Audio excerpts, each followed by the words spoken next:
Well, good evening everybody and welcome to the Double Dash Motorsport Media YouTube channel. And for the final time this year we are going racing in our iRacing Legends of Club100 and BUKC Championship. It is our big finale. My name is Andrew Mather. Alongside me in the virtual comms box as ever is Mr. Howard Mitchell. Howard, how are you doing this evening? I'm doing well, thank you, Andrew. Hello everybody. Thank you very much for joining us for the final round of this 2020 Legends of Club100 BUKC iRacing Championship. It's really going to be an interesting one, this one. We have got a champion to crown, and we're doing it at one of my absolute favourite circuits, mate, no question. I echo very much your comments. It's one of my favourites as well. We are at Interlagos. If you hadn't gathered already, scene of many a championship finale in many series over the years, and I think Mr. Steve Hicks has excelled himself with this one, with this circuit choice that we're racing here tonight. As we say, this is the big one. This is the last of 5 rounds that we've had across the course of these last few months. This series that started right back in lockdown 1 and it finishes here in lockdown 2.0. You can get involved, as I can see Dave Whitehouse has just done so, asking, is that Glock? Well, we have just gone through is that Glock corner on the screen, but you can get involved there. Send us your comments. Howard will be keeping an eye on them as well whilst the racing is live.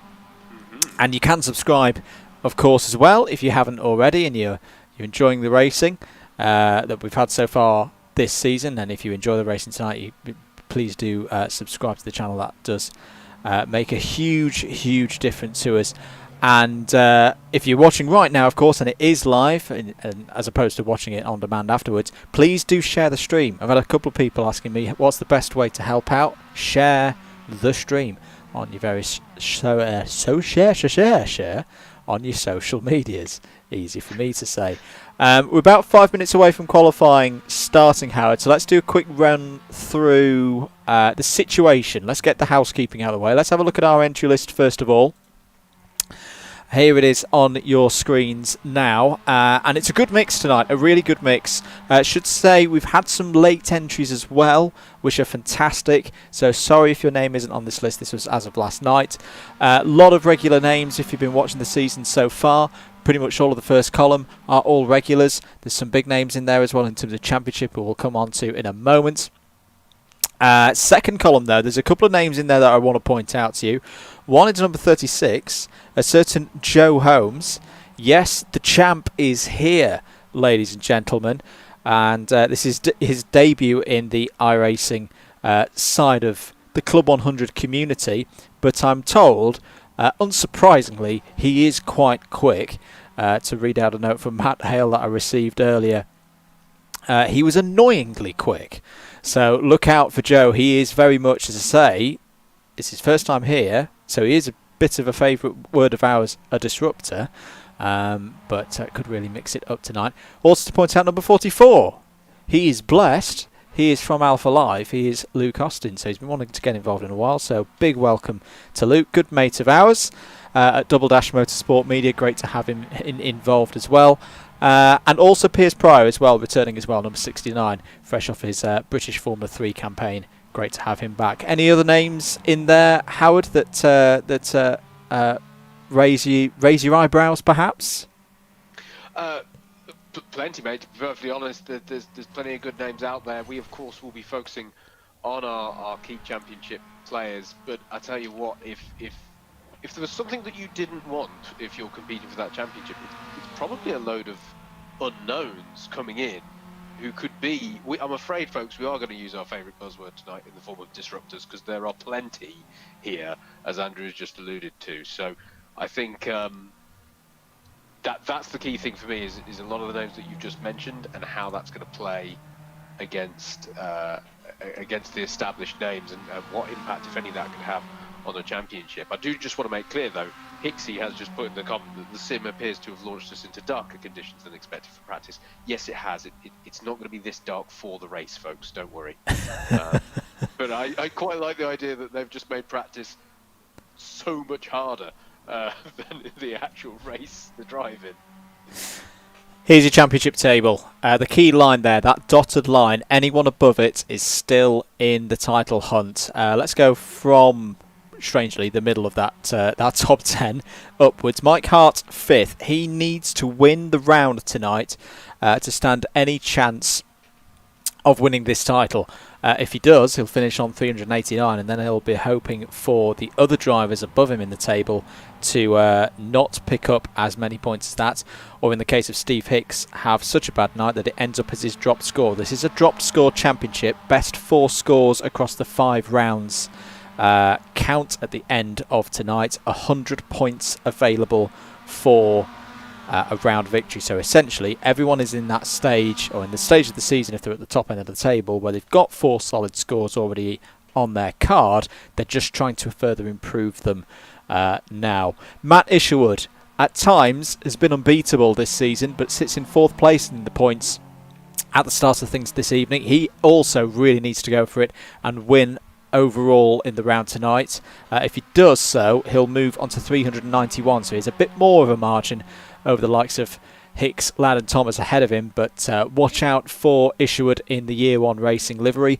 Daniel J. Thomas in 3rd has been the Nottingham, I think. The Nottingham University of this series so far, Howard, just because he's been so consistent, hasn't he? He's there in 3rd, 380 points, max possible 389, and I think he's my dark horse. He's my dark horse tonight, Daniel J. Thomas, so we'll look out for him. Josh Ladd, on sheer pace, probably the quickest driver in this series, but hasn't always had things his own way. You think back to Montreal right at the start of the season when he didn't take the win on that occasion. He's on 386, but has a max possible 392. So if he can win the round tonight here at Interlagos, he puts himself in a very good position. But the best position of all going into a final round is to lead it, and our leader is Steve Hicks. 388, a max possible 393 if he wins tonight. But it's all to play for, isn't it, Howard, with that top 5? And we're going to see how it all breaks down in the 3 races that we're going to hold here this evening. We absolutely are, mate. And yeah, that drop score is crucial to bear in mind. That's why when you look at this table and you go, well, Mike Hart and Ben Bennyworth have the same number of points, so surely they're both in it. No, they're not. It's all to do with if they outscore their worst result tonight, what gets taken out of play, what comes into play when the final scores are calculated that way. So that's why we are the way we are with that championship table. It's a very impressive top 5. They have all raced really, really well up until this point, and I can't pick a champion out of them. I mean, yep. I think Mike Hart has his work cut out. He's in that position where he's got to be lucky as well. But I just want to shout out as well, David Whitehouse. I'm supporting Luke Austin, as I would like some work next season. That's as good a reason as any. Yeah, that's not bad. Let's just have a quick look at this circuit, though, on the circuit map. Interlagos, or to give it its full name, the Autodromo Jose Carlos Pache, named after the Brazilian racer in Formula 1 who tragically passed away in the 1970s. Interlagos means between 2 lakes. Built originally in the 1930s, and its current form was the result of a redevelopment when the Brazilian Grand Prix moved around a little bit through the 80s before coming back here to Sao Paulo ahead of the 1990 Brazilian Grand Prix. I think, as we've already mentioned, Howard, a circuit that when you think Interlagos, you think history, you think emotion, you think passion. What more moment than in 1991 when Ayrton Senna took the first of 2 home victories here. And in fact, I'll open with that question, mate. When you think of Interlagos, over all the moments that you've watched over the years, what's the one that sticks in your mind? Well, the one is probably a very excited 14-year-old watching a certain Lewis Hamilton taking the champion just because of the manner in which that was won. That's got to be one of the most dramatic finishes to a motorsport championship in history, and that, you know, the fact that we could open in the common is that Glock still means something. Yes. That's a big one. Although I'm going to put in an honorary mention, if I may, just quickly slip one in there. 2003, absolutely crazy race that got me into Formula One, which was quite. That was the race that I watched as a kid that made me go, okay, there's something to this sport that I really, really like. Crazy race, adverse weather conditions. Some of the greats were binning it in the wall that day. The race was won by Kimi Räikkönen right up until the point where it wasn't. And it was actually declared as Giancarlo Fisichella the last win for Jordan as a Formula One team. Big drama, some big accidents in that race, but it was thankfully everyone okay. But just high drama that really showed a quality, entertaining race with the sport. So even when it's not a championship decider, that was back when it was towards the start of the calendar, it still delivers passion, drama, excitement, what you like. There's so many years. 2012 with Vettel spinning at the start trying to pursue the championship. Hulkenberg getting that bizarre pole position back in 2010. There's just so many moments from this circuit that stick in the mind. I'm going to throw in there, just before we go into the format, 1999, Rubens Barrichello having a great chance to do well in the Stewart, but of course Barrichello never had good luck around this circuit and unfortunately retired. That was a crippling blow at the time. 2001 as well for me. Juan Pablo Montoya looking like he was going to take his first win, got taken out lapping a certain Verstappen Senior. Anyway, we could go on for a full stream about those, but let's have a look at our format. Qualifying is underway. We will join with the live times in a few moments' time as drivers set their first flying laps. Lone qualifying, of course, so all of the drivers out on circuit on their own sims, on their own, no traffic, nobody getting in each other's way, just a straight flying run to the line. Race 1 will be set the grid will be set by the results from qualifying. If you're fastest in qualifying, it'll start on pole. Race 2 will be a complete reverse grid of the race 1 results. That is where all the chaos will happen. We'll then have a little bit of a break before race 3, another 10-lap race. Correction, the grid, as far as I'm aware, will be a partial reverse from 10th. So the top 10 from race 2 will be reversed to set the grid for race 3. Anyone 11th and downward will be as they were. Right, any questions, do put them in the chat. We'll try and get onto them as soon as possible. But let's properly start our commentary for this evening.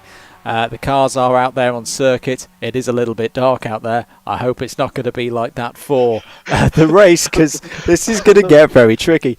But what I can tell you at the moment, I don't think we've had anyone come over and set a fast lap at the moment. Either that or JRT's having a bit of a moment. JRT may be having a bit of a moment, ladies and gentlemen. I do apologise.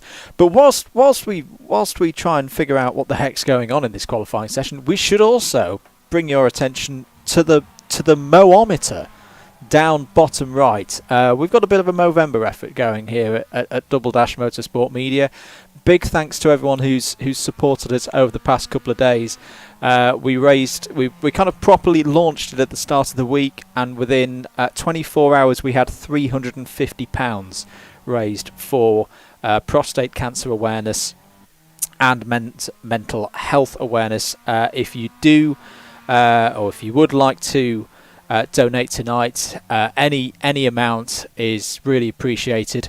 The best easy way to do it is put in the chat !Mo, and Streamlabs will respond with the link to the Movember page, and that will show you what's going on. We are starting to get some times in. Mike Hart is currently quickest at 1:54.720. Peter Cowan is second on a 1:55.0. Andrew English third on a 1:57.4. So a couple of drivers holding back their times at the moment before they head out there on circuit. But they haven't got long. Howard, are you still with me? I am still with you, yes, and lamenting quite how difficult livery spotting is right now. And also loving the chat. I've got David Whitehouse reminiscing about 2003, saying Barrichello should have won the Brazilian GP about 10 times. Yes, he should. He ran out of fuel in 2003. I've just remembered, actually, didn't he? Pulled over to the side after turn 4. But Matt Hale says, "Evening, lads." Joy Hale says, "Is this how I need to get your attention for the next hour, Mr. H?" Referring to Matt Hale. It's all good. It's all good. I'm liking the chat already this evening is looking good. So thank you everybody who's contributing to that. And yes, people do let us know, as I say, who you're supporting or who you're trying to get the attention of whilst they're doing this, or how your race event is going. Sorry, Howard. I'm going to have to cut across you. I thought something had happened. We have had a server issue, so we are going to have to. Don't worry, we won't have to reset the stream. But I'm going to have to press some buttons. In fact, Howard, I will take us back to the holding screen. Tell us more. Tell us more of your stories and memories of Interlagos whilst I go away and fix things. Back in one moment. Gosh, well, now you've done it. No. So it's it's just been one of those. It's just one of those tracks, isn't it? That's what I think is great about Sao Paulo is it's got the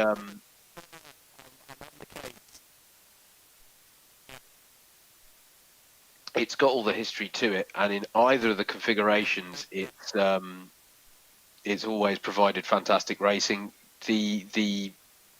Of course, being in the third round of the championship, it was either towards the start of the calendar or towards the end. So you were either third round or like the last round. And that meant that there was uncertainty either way, either in the form of, some of the teams would still be working out their reliability concerns by round 3, or the teams would be fighting over a championship. In fact, do let me know in the chat whether for you, we've had this conversation before, Andrew and I. Do you think of... Well, I think it has something to do with when you started watching F1.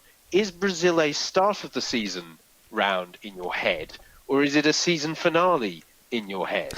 That's a bit of a classic one when these tracks do that switch from one end of the calendar to another. Malaysia did that a few years back, just before it got dropped from the calendar as well. So it just does that where it messes around with how you think of it. But yes. I'm just trying to... It's also one of those tracks that produces that slight surprise winner as well. You get like... I say surprise winner. It can be that sort of schools out race at the end where you go, yeah, it's won by... I'm thinking like Mark Webber took a win at the very end of 2011, I want to say. Which he'd done all right in that season, obviously. But it's just that thing of, the pressure's off, and sometimes that... well, this is a particularly ironic phrase to use for Mark Webber, but sometimes the number 2 driver within a team can suddenly come to the fore and go, yeah, pressure's off, I'm going to own this race now. So it just produces those really interesting winners. Am I going to be a bit of a cheat here and say in reply to your question of is it a start of season race, is it an end of season race? Can I say both? Because I think I had it. Just a few years where it was a start of season race before they then moved it, and given that it's had a good number of brain's trying to do multiple things at once, because we've had a good number of really good races with it being towards the end of the season, I like it as an end of season race as well. I really like it as the end of season race as well. I have to say, just because of the number of dramatic events, that I do now think of it as an end of season. That was the other one I'm trying to remember. You were talking about Juan Montoya should have won it back in 2001. He took that win, didn't he, in his last ever race for Williams at the end of 2004 as well. So it's just that having not won a single race for that whole year. So it's just one of those, as I say, it's got that sort of schools out feel to it, or last day of term feel to it, I suppose, where and then the high undulation as well, that's always a dead cert to make it a bit of a driver's favourite track as well. It packs a lot into a relatively short lap, with the fast first sector and then the quite technical twisty, easy for me to say, mid-sector. It is going to be interesting to see how our drivers get on this evening going around it. Apologies, folks. We have done a boo-boo. We will not be able to bring you any pictures of the qualifying. I've not done this in a while, mate. I've accidentally logged in or set the password to be a competitor instead of just an observer. Yes, we did this in one of our practice ones at the start of the year. Don't worry, we will have footage of the races. We'll just have very long game delays. Well, not very long game delays. The counter for getting on the grid will go all the way down to 0 because somebody won't be taking to the grid. Anyway, talk amongst yourselves. No. Ultimate disruption. Commentator breaks out onto circuit in season finale. Don't leave me to do it alone. I'm on a delay here. That is very true. Difficult. That is very true. But we will hopefully have the lobby back up in a few moments' time to complete the qualifying session, the lone qualifying session for the season. This is going to be a request. This is going to be a request to those who operate iRacing. Why, when I accidentally go in as a driver, can I then not go into the same lobby as someone who's just watching? Why can't I do that? Very frustrating. David Whitehouse says that Brazil is a start round, always race 2, followed by Argentina. Okay. That is definitely. I will say that is definitely from an F1 era before I. That's 1998. That's 1996 through 1998. It is. It's very specific, but you see, you can sort of pinpoint where people started to watch F1. I think it's the same as their favourite F1 intro theme. Tends to coincide with the year they started watching. There are some people who are die-hard for the chain, whereas I really like that remix of You Ain't Seen Nothing Yet that they used. I think I've gone off on one there. But what you've stumbled across, ladies and gentlemen, is a DDMM podcast before it's been edited. Yes. Absolutely. Right. Do we have to start having some grouchy, like middle-aged man rants as well as a result? Not tonight, because I am finally starting to get some results. So apologies, the lobby is still in the process of loading up at the moment. But what I can tell you is, surprise, surprise, top of the timesheets, even in the virtual form, Joe Holmes is currently on pole position on a 153.266. And I was about to say that this is his first time. It's clearly not his first time, because I've just seen his iRating at over 2,000. So Joe Holmes currently has pole position. Josh Ladd is alongside him on the front row with a 153.4. It is so close at the top. The top, what are we looking at? We're looking at the top 10 covered by less than a second at the moment. Joe Holmes, Josh Ladd, Rob Newman, Simon Young, who's been very quick so far, was very quick in practice on Sunday night. Damien Wong 5th, Mish in 6th, Piers Pryor 7th, Daniel J. Thomas 8th, Craig Brown in 9th, and then Peter O'Connor. That's a great time from Peter. Great to have him back. He's on a 154.186. So at the moment, a number of our top runners in terms of the championship not at the pointy end of the grid, Howard. Yeah, that is very, very interesting. I'm sorry, I've got to read out this comment because I completely agree with it in so many ways, and I love this reference. We're going a bit niche here for people who were watching F1 at the time. David Whitehouse again. Best Brazil moment for me was the My Chemical Romance video at the end of ITV's coverage. I did love that montage. That was a really, really good way that they signed off, wasn't it? I really liked that. I'm going to try and find that. Not whilst we're on air, but I agree. That was an awesome moment.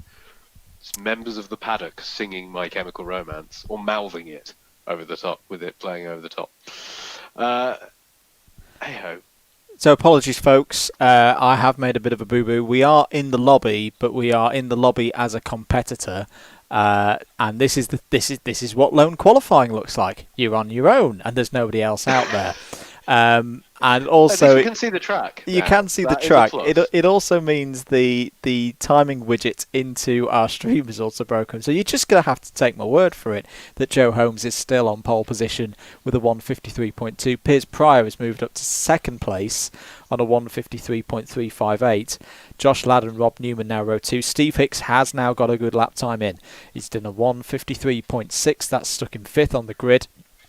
Young, Wong, Isherwood, Thomas and Brown, Craig Brown, wrapping out the top 10 at the moment. But having said that, Michael J. Preston, who we need to have a talk about, Howard, just whilst we've got this slight lull in proceedings in terms of screen action. We may have to deduct points of him, shall we? Shan't we? Maybe. It's a controversial decision, to go with that kind of livery. Which we should say is Christmas themed.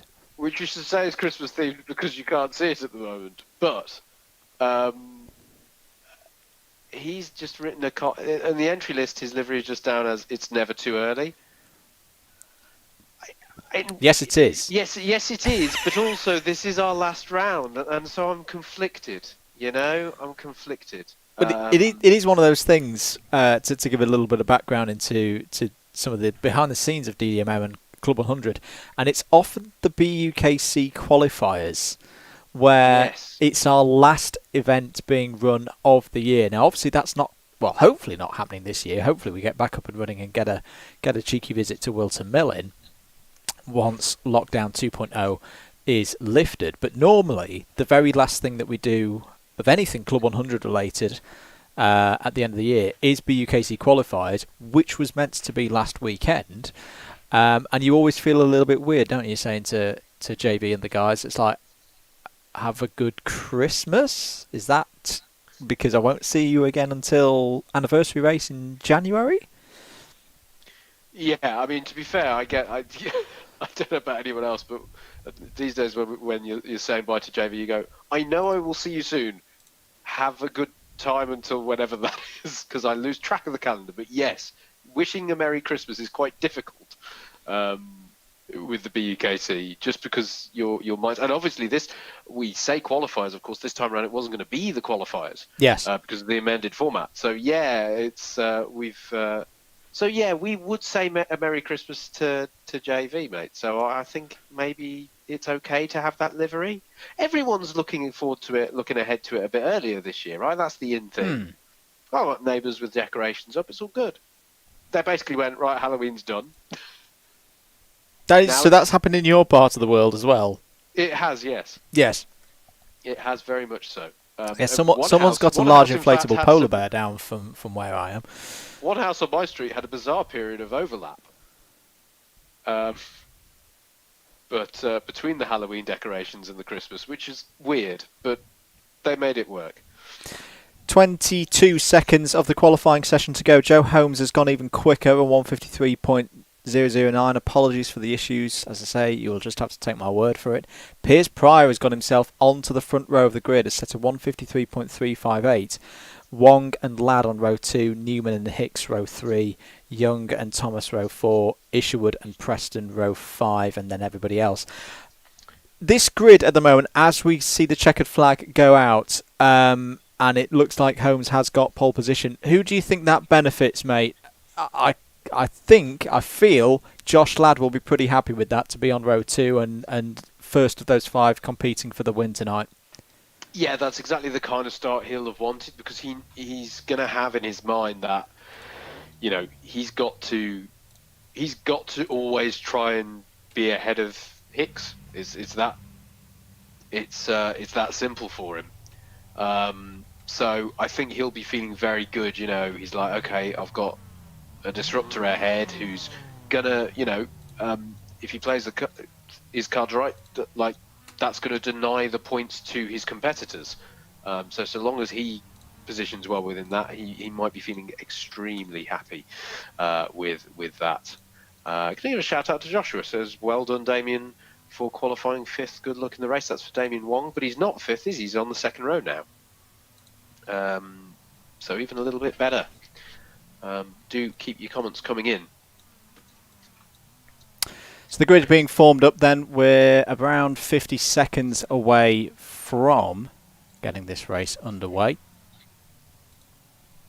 It will be Joe Holmes on pole position. I think he's just sorting some of the things out because I can't see him exactly on circuit. There is the Durex mobile, the number 17. That is Josh Ladd. That is the top of our championship contenders. The 888 of Damien Wong alongside in the white. The 99 of Piers Pryor in the pink.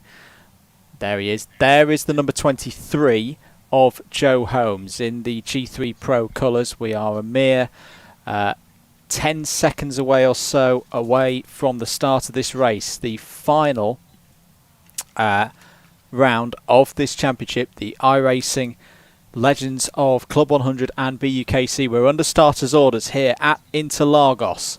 Joe Holmes on his debut in this championship. Can he dominate like he's dominated in the Sprint Series this season? Away we go at Interlagos, and it's a good start from everyone apart from JJ Haston, who's already off at the back of the field. But Holmes has got the lead into the Senna S for the first time. It's a great start as well from Damien Wong, who'll take second place. They're all into the first couple of corners now.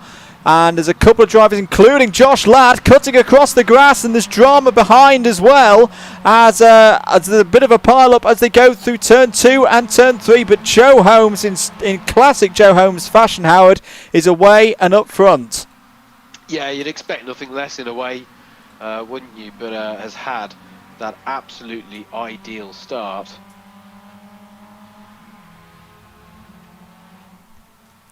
So it's Holmes from Wong. Piers Pryor appears to be having some form of connection issues to us here in DDMM Towers, but don't worry, he is still there in third place.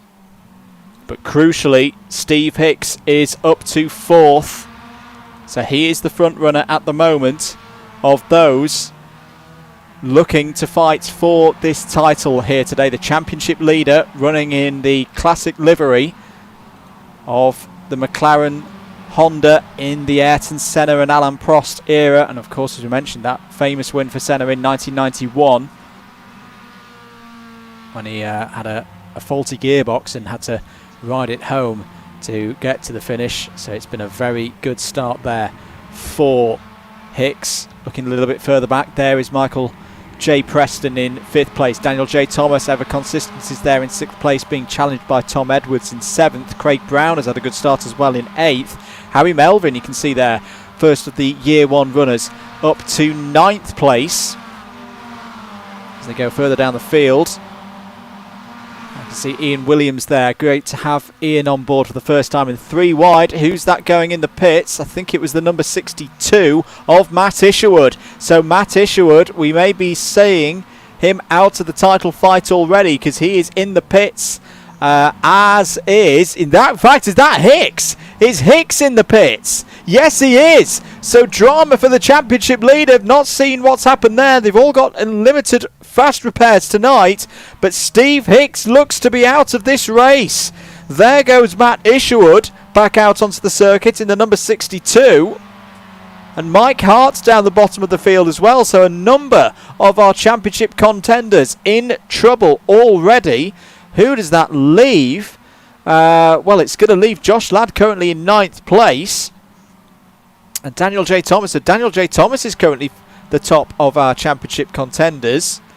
Going further through the field, you can see Ben Bennyworth there in the number 96 in the 711 livery. Good choice that, and I like the reason he's done it, because he's honouring Tony Kanaan. But he's not honouring Tony Kanaan there, he's going off the road, and I think he's out the race. So more bad news as the number 20 comes to a stop, so they're dropping like flies to the number 20 of Simon Young. A lot of drivers here, Howard, in a lot of trouble. Yeah, and I mean, this is where you mentioned that the highest place of our championship runners is Daniel J. Thomas. Isn't it always the way? Being the king of consistency, you have to be running to get those points. So it's not a surprise to me that he's up there. But my goodness me, this is getting a very crowded pit lane now. But shout out though for Damien Wong. Isn't he driving? He's having a really good drive. Driver who's been with us for all of the rounds of the championship, but maybe hasn't featured at the forefront. He's having a fantastic drive so far. He's indeed. Apologies, Piers Pryor appears to be having some connection issues. Either that or he's just had a massive crash. And in fact, I think he has had a massive crash, because look at that. That is done for this race. So he is out of this one. So another big faller in this event. I don't think we're going to have anybody left. He was of the G3 Pro cars. In fact, that's Joe Holmes apparently in the pits as well. So Joe Holmes looks like he's had an incident. Who's still out there and running? I gave a shout out to Damien Wong, and I think he's not actually running anymore. I can't give a shout out quick as they're falling like flies. We may have server issues again, guys. I'm only seeing. I'm somewhat reassured to hear that, to be perfectly honest, mate, in this particular situation. There is the number 12. Apologies, Evolution's let me down at the moment. At the moment, we have a two-car race between Jonathan Maycock, who's still running. Well done, Jonathan. And Josh Wellard. Josh Wellard is still out there, but everybody else, I think, is in some form of server issue. And then there was one. Josh Wellard is the Royal Rumble winner of the iRacing Legends of Club100 and BUKC. Congratulations, Josh. There we go. Howard, I think I'm going to need more Interlagos stories from you. We might need more Interlagos stories. Do share as well, folks, your favourite Interlagos stories. But no, yeah. Well, I mean, it was good we got a bit of racing in there. And quite the manic start for everybody.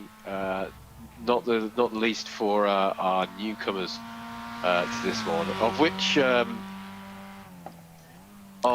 believe I'm right in saying is John Maycock is a newcomer this evening. So he must have couldn't have believed his luck for a second. We had Jonathan, I think, for some of our test events earlier in the year. Okay. Yeah, I thought it was. Yeah, I thought it wasn't a completely new name to this series, but yes, bear with us, folks. I think is the key point here. We are going to resume normal service as soon as possible. And hopefully get our final round of the championship done. However, I think it's worth taking the time to acknowledge, though, that whilst it is the last round of this season, I think this has really established itself within the Club100 and BUKC community, this series, and there's plenty of discussions about what might be in store for 2021. It is one of those positive things, I think, this series that's come out of an otherwise quite crazy 2020, and so that's definitely, whilst it is the final round, it's definitely something to look out for, folks, going into 2021. And the best way of doing that is to keep up with us here at Double Dash Motorsport Media. Do give us a follow on Facebook, a subscription on YouTube. Saying a subscription on YouTube sounds far too formal. Give us a subscribe. I don't know. Grammatically, it's correct, but it sounds weird. Yes, and we're also at Double Dash MM on Twitter, if you're on that platform as well. So server number 3 being loaded. The estimated session strength of field being 2,424, which is a little bit higher than it was last time because I'm not in it. Hang on, is that? Oh right, yes. I'm with you now. Rogue fake competitor with his terrible iRating won't be bringing that number down. But apologies, folks. This is one of the things. This is. Do you know what? This is the sim racing equivalent, isn't it, Howard? Of a hastily done tarmac relay. Sometimes it's beyond your control as a racing driver, and you've just got to grin and bear it. What a beautiful segue that was, mate. Yes, no, I agree. I agree. It is similar to that. It is very similar to that. You know what, I'm going to throw it out, mate. Did you ever... Because one of the things that I was really disappointed about was this season from a motorsport perspective was I really wanted to see World Endurance Championship come to Interlagos, or return to Interlagos, which was on the cards originally. Because I've seen bits of the World Endurance races that happened here in the past. So it's not just a circuit that's provided us with really good Formula One action. It does host plenty of other series throughout the year, and we're really looking forward to a server that will host us there momentarily. I'm going to blame VCO for this. They basically having one of their big pro races. They must be taking all the iRacing bites, because that's exactly how the internet works. It is. I trust you implicitly on that topic. But yes, it's our working theory for now, mate. Let's stick with us. Let's stick with that. But do not forget that if you like what you're seeing, you can support DDMM via Streamlabs. And also, don't forget that there is a certain Movember effort going on here, courtesy of my friend and colleague here. He is doing his Movember, and you can support that. Do check out the Movember page.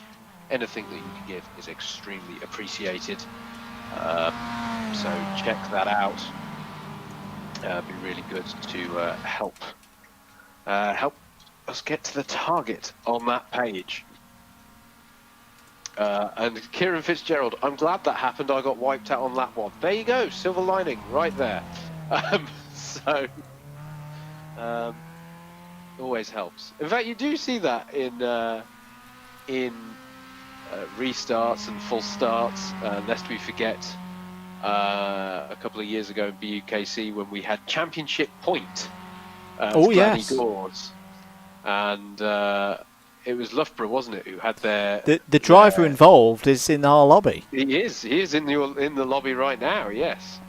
A certain Mr. Pryor's.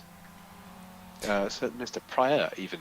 Yeah, it was a big incident actually at turn 1, wasn't it, at Glenigors, and then they got called a full start, and it was okay. They're still in this championship hunt. That went on to be one of the tightest finishes in Club 100. In BUKC Championship history that year between Brooks and Loughborough. Which the classic rivalry, which went down to the wire in 2018.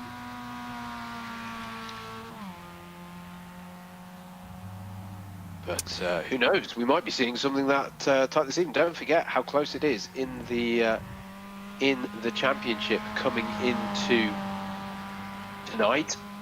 Steve Hicks, your championship leader, on 388. Josh Ladd in second on 386. So just the 2 points in it between those two. And then 3 other drivers who are mathematically in with a shout. Daniel J. Thomas on 380. Matt Isherwood on 379. And Mike Hart on 378. So it's all, they're all within 10 points of that. But bear in mind that the drop score comes into that as well. So that the drop score system where your worst round of the 5 gets removed from your final score.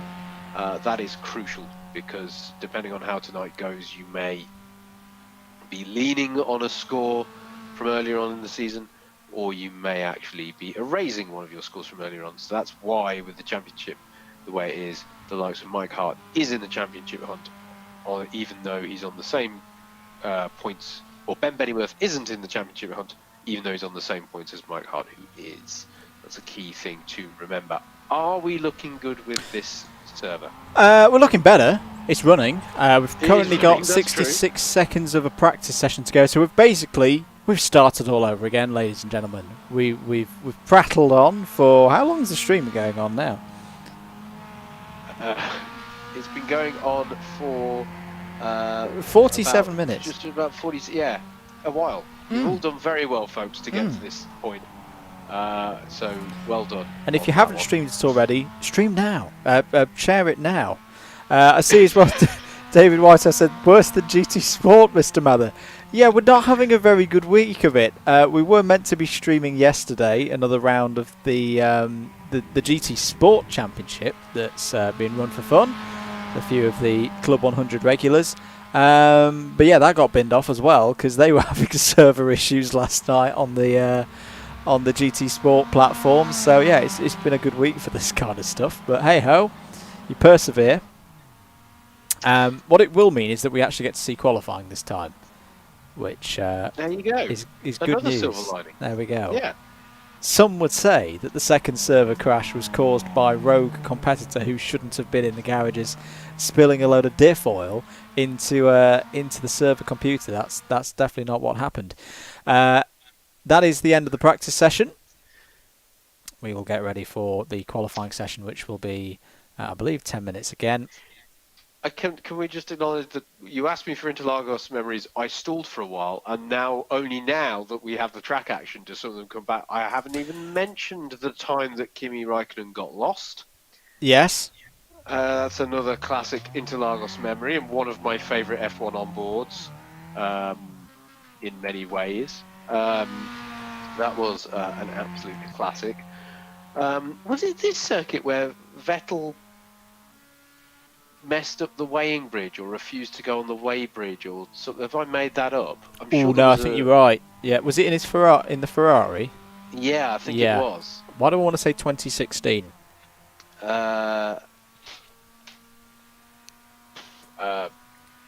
Might well have been. Tell us in the chat. That rings a bell. Tell us in the chat what year. What are we remembering vaguely and badly and recalling back to you on a stream? Let us know.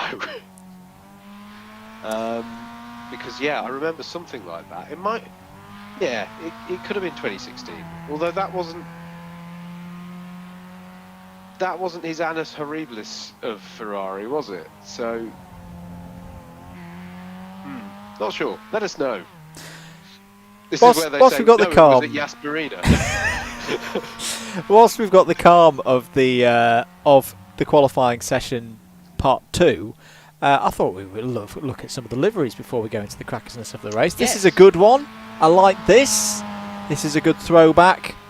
This is Tom Dix in the number 28. And I think he's about to go and start his first flying lap. So that's a contender for livery of the evening. So drivers, as we say, not able to see each other out on circuits because this is lone qualifying. But they're all simultaneously qualifying out there on circuit.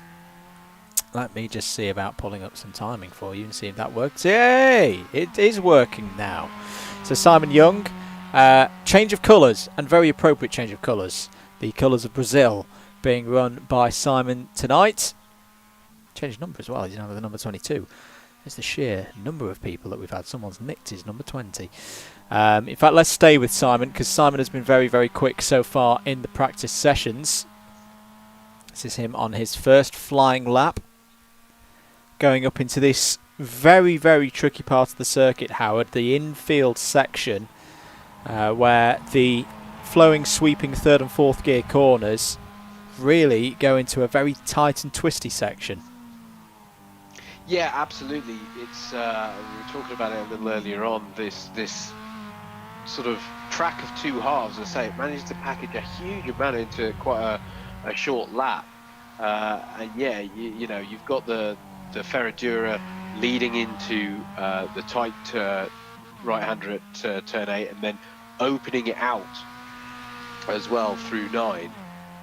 Which I think is that one called Pinarino. I'm trying to do these from memory, but you open it out coming out of there and then head towards the hairpin at 10. It's a really technical section, And it's part of the challenge of this circuit, you know, to set up a car for it. Is you've got that game of two halves as you go around each lap. I should mention as well that whilst he's not got a chance mathematically to take the championship, fair play to Simon Young. He's had a really good season in this Legends of BUKC and Club100 iRacing Championship, and it's going to be very, very interesting to see how he gets on this evening. Time starting to come in. Good lap there from Simon Young. He's gone into the top 5. Let's try and catch up with some other drivers out there and how they're running. There is Josh Ladd, currently in 3rd place in the number 12. He's now on to his 2nd lap. Mike Hart out there as well. I think he had an off track on his first lap, or either this is his first flying lap, because he's currently down in 20th position. Tom Dix, as we say. There is Piers Pryor. Piers Pryor currently has provisional pole position in number 99. I think he's possibly gone round and done his 2nd lap as well, because he is definitely not going at full Piers Pryor speed at the moment. He's on a 153.140. Apparently it was 2018 that Vettel drove off the weighbridge, or drove and sent the weighbridge off by spinning his tyres. There we go. There's your F1 fact. Also, been reminded of the river that formed coming out the Senna S's in 2003. I'm now trying to think of... There is an F1 pub quiz question right there. Try and name all the drivers who ended up in the wall in that. That is a tough one. Antonio Pizzonia. Oh, I was going to open with that one. That was my obscure answer. I think it claimed Button. It did. I think didn't Schumacher go off there? He did. Schumacher went in there as well. And I want to say there was one more. Was it Montoya? Was Montoya still in the Williams at that point? This is yes, Peter O'Connor on your screen, by the way. Just going around in the Gulf livery. Don't get in the way of the currently live qualifying session. I'm going to say someone really random like Cristiano De Matta ended up in the wall or something. Piers Pryor then still has pole position by just under a 10th ahead of Steve Hicks. Here's Rob Newman, very quick driver, as we know from both his time racing for Sheffield in the BUKC and racing for himself in Club 100 sprints. He's currently 9th on the grid, has done a 154.074. So he's solidly there in the top 10. He has just been pushed down by Matt Isherwood though, so Mish goes up to 9th place. Where are our other title contenders? Josh Ladd, as we know, has done his laps. He's currently in 3rd. Steve Hicks ahead of him at the moment in 2nd. Daniel J. Thomas is 8th. Mike Hart is down in 16th at the moment. So we didn't have the pictures from qualifying earlier on, mate, but are they in similar conditions, aren't they? Yes, so yes they are. They're no longer in the dark. Yeah, so psychologically, they get a second bite of the cherry, they get a second go at this, so they have at least been able to refine their laps more than they usually would.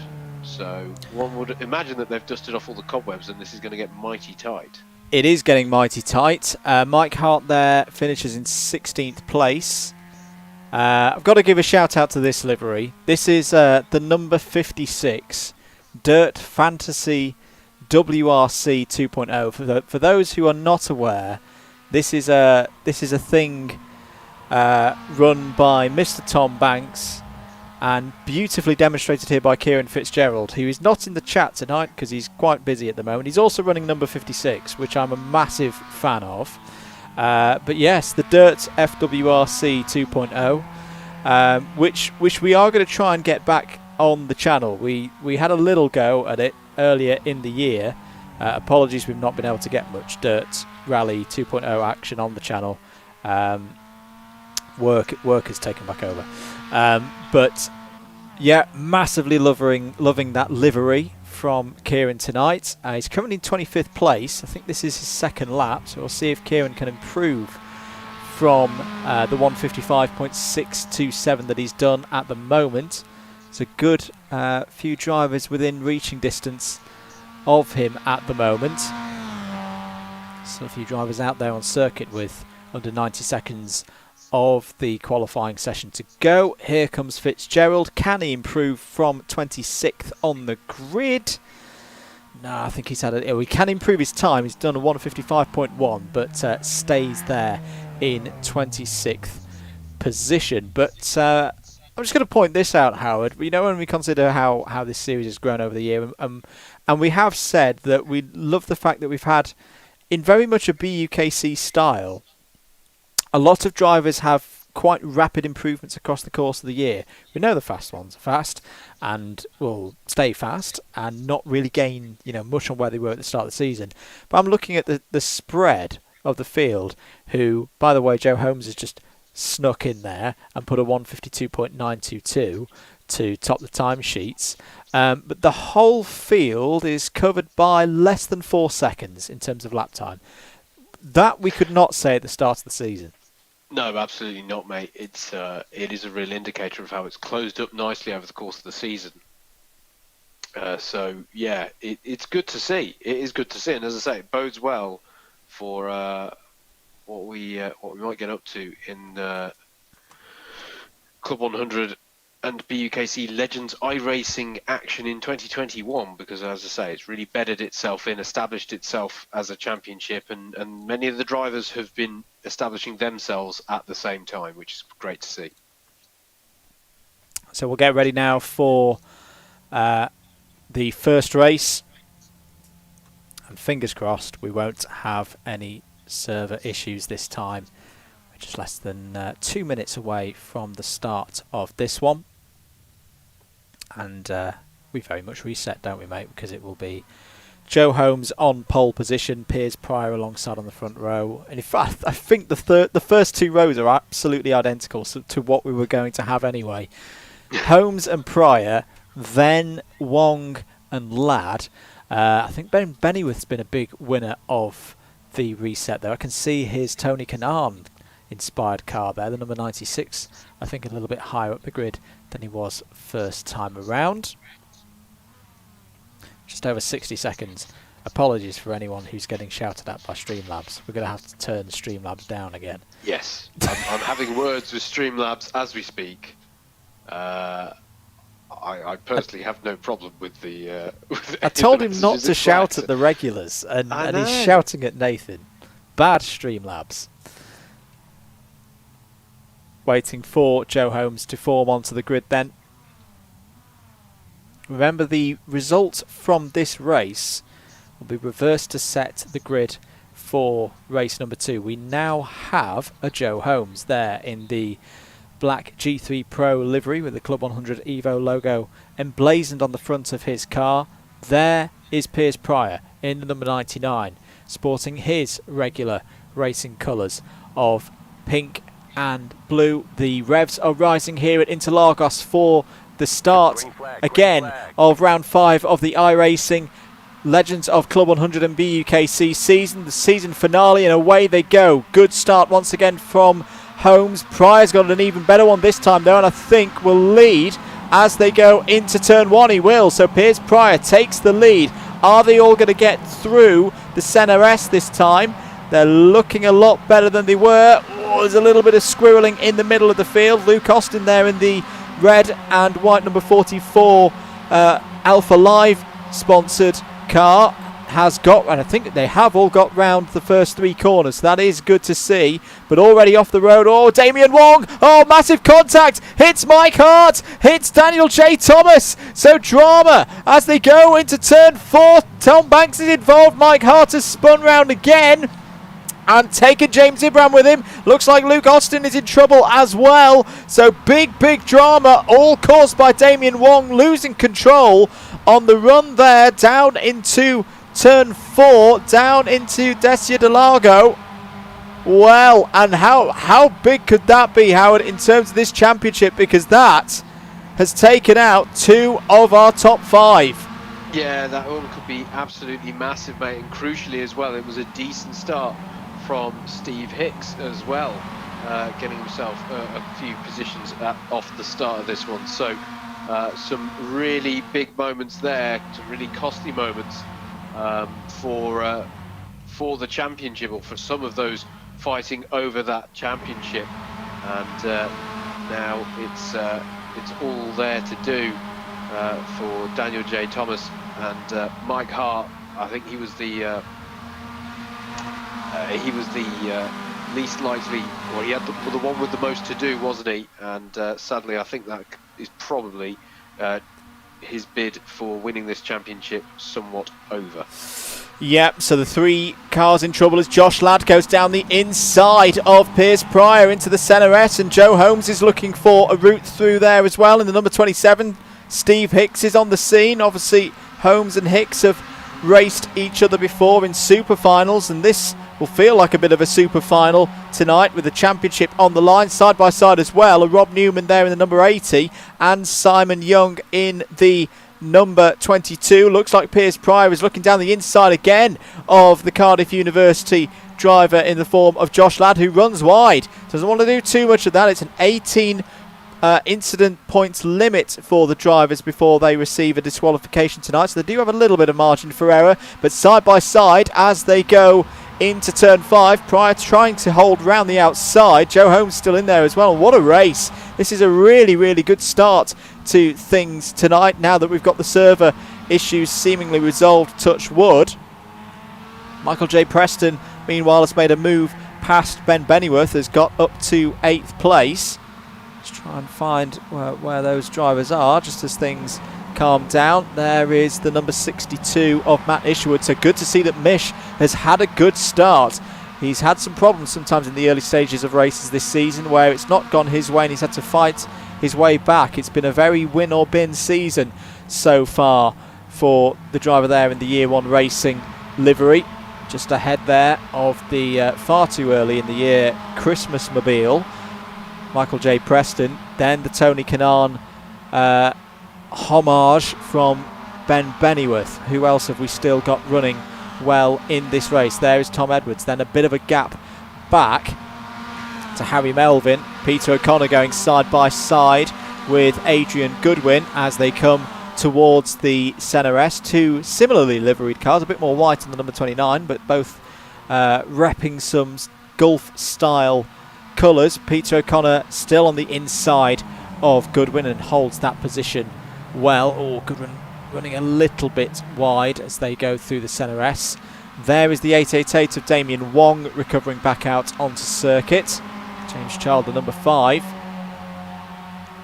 And Matt Hale. Matt Hale currently holding off Daniel J. Thomas. Very good run there for Matt, currently in 15th.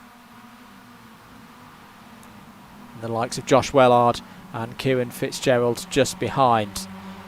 Meanwhile, there's action up at the front. In fact, there is Piers Pryor down in the middle of the pack. So what has happened to Pryor? It's been a change up at the front as well. Joe Holmes to the front of the field, ahead of Josh Ladd. Steve Hicks in 3rd, 4th Piers Pryor. That is a safety car that we don't want to be looking at, because that is not anywhere near as exciting as what's happening here at the front of the field. Number 62, Matt Isherwood still involved. And what a race so far, Howard. You've got 1, 2, 3, 4, 5, down to 9th place at the moment. All right in the battle here for the win. Yeah, it's absolutely brilliant stuff, mate. Nose to tail. Far cry from the server issues we were having earlier, isn't it? It's brilliant stuff. Oh, Simon Young, sorry Howard, Simon Young very wide there. Coming out of Is That Glock corner, and he's going to lose a position, I think, to Matt Isherwood. Yes, so Mish up to 5th place. Good evening to Chris Simpson, who's joining in on the official Club 100 Racing YouTube account. So behave yourselves, everybody, because as Chris says, our overlords are watching. Also, Luke. Sorry, Howard. Josh Ladd down the inside takes the lead back away from, and there's a little bit of a spin to almost for Simon Young there. But Josh Ladd back into the lead then in the number 12 ahead of Joe Holmes. Piers Pryor still there in 3rd. This is a fantastic scrap. And Steve Hicks might be feeling a little bit nervous in the middle of all of this. This is a bit close for comfort, but all clean at the moment. Oh, Mish, massive moment. Saves it into turn 4.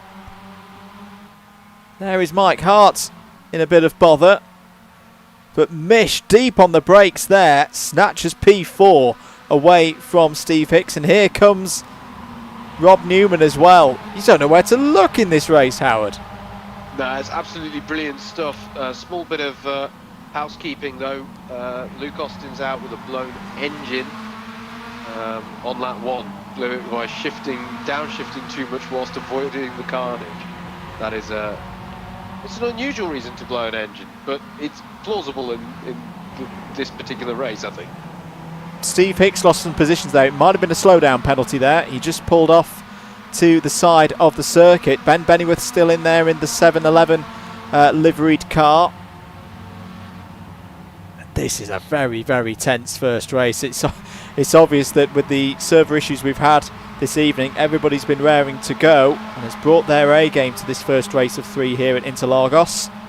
And it's also the first time, Andrew, that they've actually all been together on circuit because of the type of qualifying that we run in this series. So we mentioned how qualifying was so close on time. This is how it looks once you get that into a racing situation, and it's absolutely fantastic. They just caught a quick sight of Luke Austin's not so blessed number 44. As we say, he is out of the race. Joe Holmes leads on lap 5 ahead of Josh Ladd there in the number 12, then Piers Pryor, and look at the swarm behind. Mish trying to make a break for it there in 4th and get away from Michael J. Preston, the number 25 there in 5th, side by side between Hicks and Newman. Another 2 drivers who've gone toe-to-toe in Club 100 sprints and BUKC Drivers' Championships before. Whoa, as Newman gets too deep on the brakes, makes contact with Preston and spins out. So Newman makes the error there, and I think Hicks got caught up in that as well. It wasn't his fault. Yes, there's damage. There is damage to the front of the 21 now. Hopefully that is just superficial. That's just a bit of a fender bender, I should say. And he can keep going. But this is not the way he would have wanted to start tonight. A lot of pressure riding on this championship race. There in 6th place now is Ben Bennyworth. Simon Young, who's massively impressed me through the course of this season. Started off back in Lockdown 1.0 having not touched iRacing at all, and has been a very, very, well, easily most improved driver, I think, at the awards at the end of the season. But of course took the round win at Spa in a crazy evening in Belgium. Another driver who's been very consistent, Howard.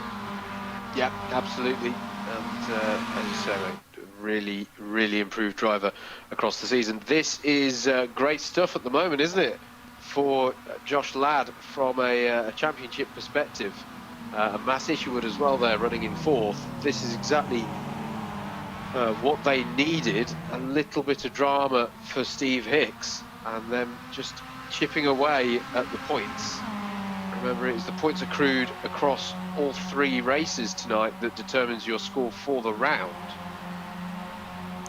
Steve Hicks is on the comeback though. You can see him fighting there with Simon Young and Ben Bennyworth. We're watching this lead battle at the moment between Joe Holmes and Josh Ladd. And Josh Ladd has a little look there at Joe Holmes, trying to get by. Should mention as well, Joe has started his own YouTube channel. So do go check that out. We'll try and get a link in the chat. Started his own karting tips channel, so we look keenly to see how that grows. I think that'll be very, very popular with a lot of people, seeing things through the view of Mr. Holmes.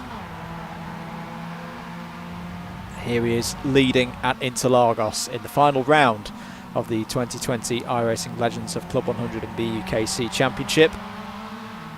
Josh Ladd still there in 2nd, just trying to pick his moment. We are on lap number 6 of this first 10-lap race. Josh Ladd will try and get the slipstream now. He's done a couple of moves into the Senna S so far in this race. Can he set one up here on Holmes? He's got good drive out of Young Cow. Still the attentions of Pryor and Isherwood as well. Isherwood will be quite happy in this position. Remember, these drivers, if they stay where they are, will form the back 2 rows of the grid for race number 2. Holmes defensive to the inside then as we start lap number 7. Ladd trying to go around the outside.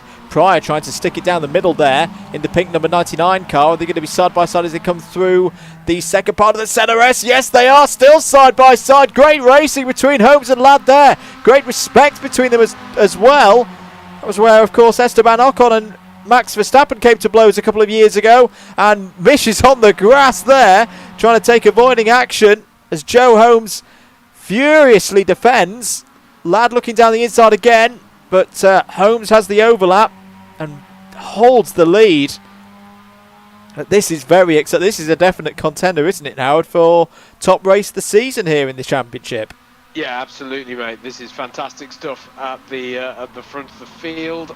This is just brilliant battling. I don't quite know how Joe Holmes is still in the lead of this one. It's such an earnest effort from Josh Ladd to get... Oh, Ladd down the inside. Sorry, Howard. Ladd down the inside as they go into turn 6, but Holmes will have the next corner, which is the left-hander, and still holds on here. But Ladd is giving it everything. He knows how crucial each of these points are. But at the same time, can't afford any incidents. Steve Hicks, meanwhile, is still there in 5th place. Fastest lap at the moment, held by Michael J. Preston at 153.6. Also to say, Matt Hale is up into the top 10. What a race so far this has been for the G3 Pro boys. Potentially a top result of the year coming for Matt Hale there. Big thanks to our supporters. You can see the Movember tally is nearly at £400. If we could get it over that, that would be fantastic here on the Double Dash Motorsport Media channel this evening. Into the centre S we go again then. Joe Holmes will defend again. They're 3 wide. Yes, 3 wide as they go into the centre S. Josh Ladd having to attack and defend at the same time because Piers Pryor is still there in 3rd place. The BUKC champion with Loughborough University. Raced in the British Formula 3 Championship this year with Lannan Racing. We've got 2 laps after this one. And apologies to those a little bit further down the field who are having some great scraps I can see on timing, but we're keeping our eye on this battle at the front because this could be very, very big for championship. We've got 2 of our disruptors, Joe Holmes and Piers Pryor. They are not in the title fight. Joe Holmes, this is his first appearance of the season so far. For Piers Pryor, it is his second. But the other 2 cars that you see in there, the number 12 and the number 62, they are in the championship fight.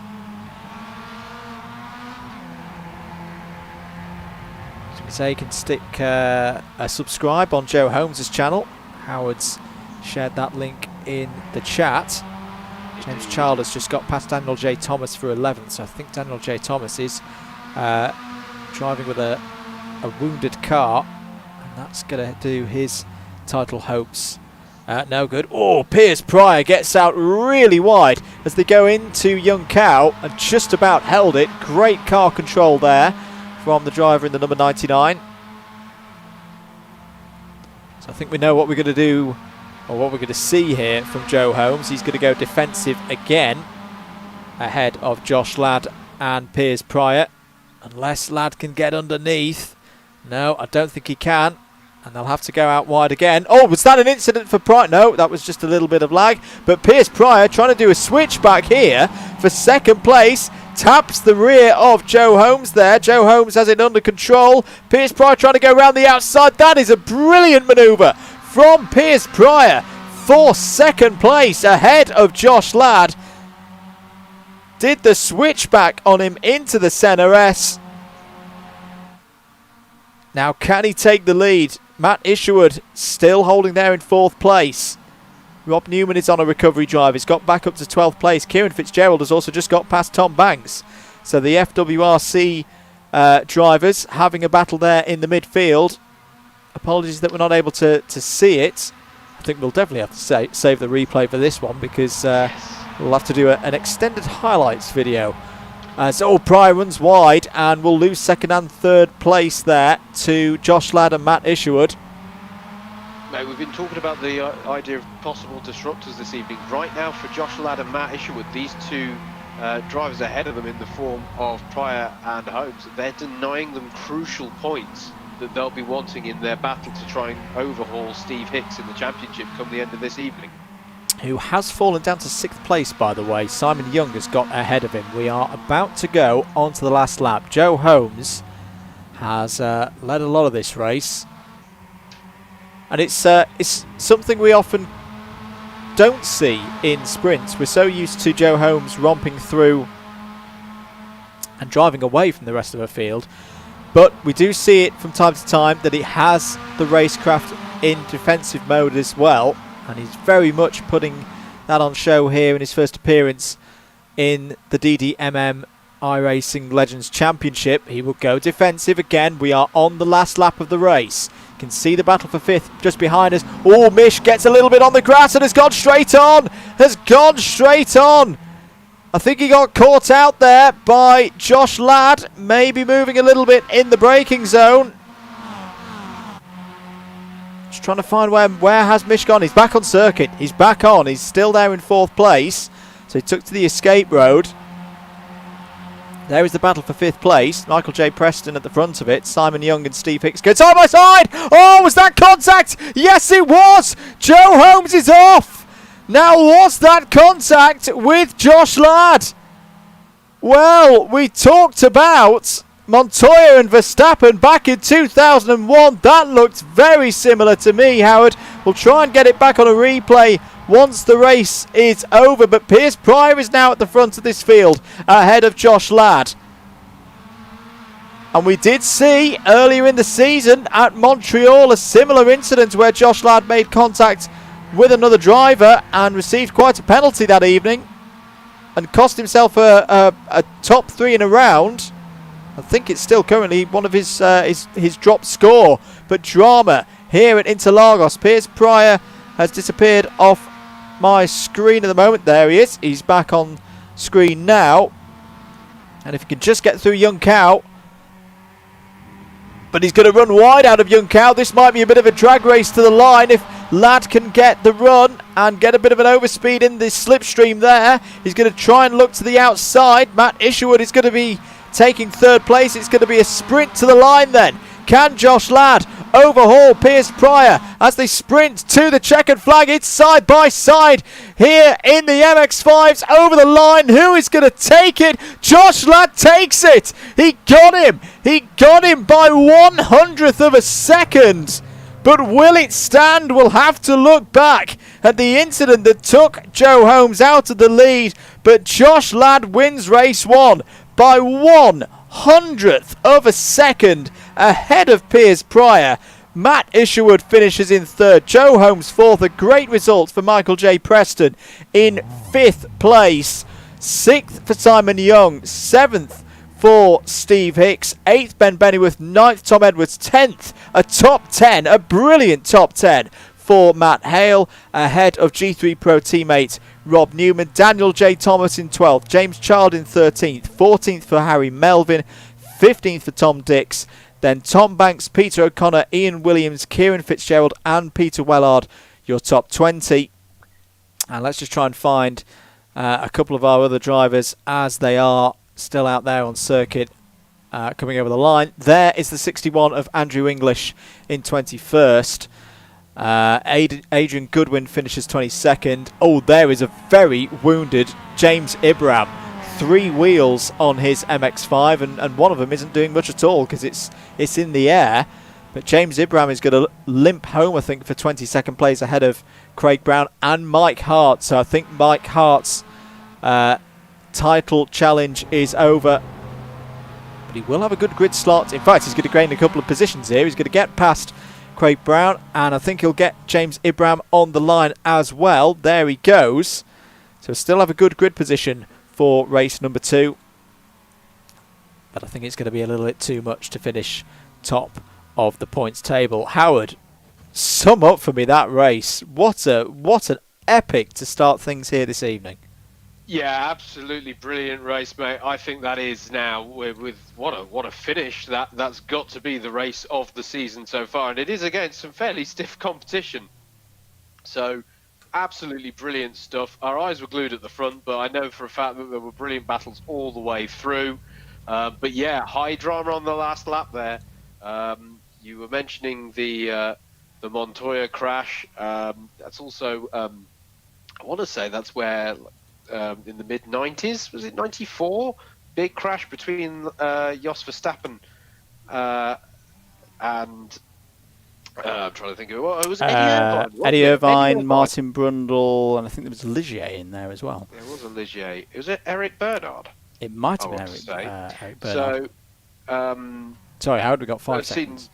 That's fine. A scene of many dramatic crash, anyway, and not least here in our humble little Legends of Club100 and BUKC Championship.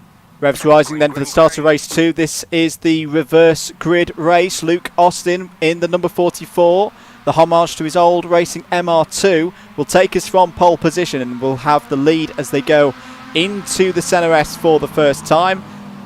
Please, drivers, please be clean and not crash into one another. So far it's so good. And Luke Austin will lead them on to the back straight then. Good clean start from everybody. Looks like everyone is still running, and we'll see how far through the field our front runners can come. You can see Steve Hicks trying to weave his way through. Damien Wong has a massive wobble again, nearly falls off the road once more. English is a little bit wide coming through turn 4, but a much cleaner start this time, and I think that's the first time I've said that this season. Race 2 start cleaner than race 1. Blimey, that one really is. Put that one in the diary, folks. That is unusual. Great start for Luke Austin, seizing that opportunity he's got, of course, by having the engine blow in race 1. He's got a little bit of an opportunity here, and important race as well for JJ Hastings, because he didn't have a good start either last time. So this is the opportunity for them to capitalise. You see as well the 750 Motor Club stickers on Luke Austin's custom livery here, which of course Alpha Live provide one of the clubs that Alpha Live provide streaming for, the 750 Motor Club. Do go check out some of that racing on their YouTube channel. You could be very cross if I didn't mention that. Comment from Club100 Racing: is it clean because I'm here? They have been told. They've got to clean up their acts, and so far it does appear to be having at least some effect. I won't say it's fully working. Yeah, there's still a long way to go this evening, but it's been a good start. That is definitely officially now the cleanest race 2 lap 1 that we've had of the season so far. We should say, though, of course, you can check out, if you want to check out the oh, and just as I say that, though, JJ Aston into the wall, trying to make a move on Luke Austin there. Now, was there a move from Austin down the straight? JJ Aston is in the wall. I think that will be a tow to the pit lane. See, I cursed it, didn't I? That was a proper commentary curse harpoon, as Josh Ladd is not quite making his way through the traffic at the moment. He's just behind Matt Isherwood, but they're down in 17th and 18th positions at the moment. Sorry, Howard, I think you were going to say something. I was simply going to mention, of course, the other thing you can watch over the Alpha Live YouTube channel is all of our coverage from this season and previous of Club100. The full, we like to say full metal racing, don't we? For the real life, the real world karting action. You can check that all out on the Alpha Live channel. So if you are feeling, if you want to look back over Club100 events past, that is the place to go for that fix, particularly during lockdown 2.0. So Mike Hart trying to set up a move here on Luke Austin. Will Luke Austin, who I'm sure has been watching the stream whilst he'd broken his engine, will he defend like Joe Holmes? No, he won't defend like Joe Holmes. He'll go out to driver's right, offer the opportunity up the inside for Mike Hart to go through. Superbly done by Mike Hart. Into the lead goes the number 11, side by side as well between Damien Wong and Craig Brown, just behind James Ibram in the top 5 at the moment as well. As who's that in trouble towards the back of the field? It's Peter O'Connor. Peter O'Connor coming into the pits then. That's not good news for Peter. Looks like he's had some form of incident out there and is out of this race.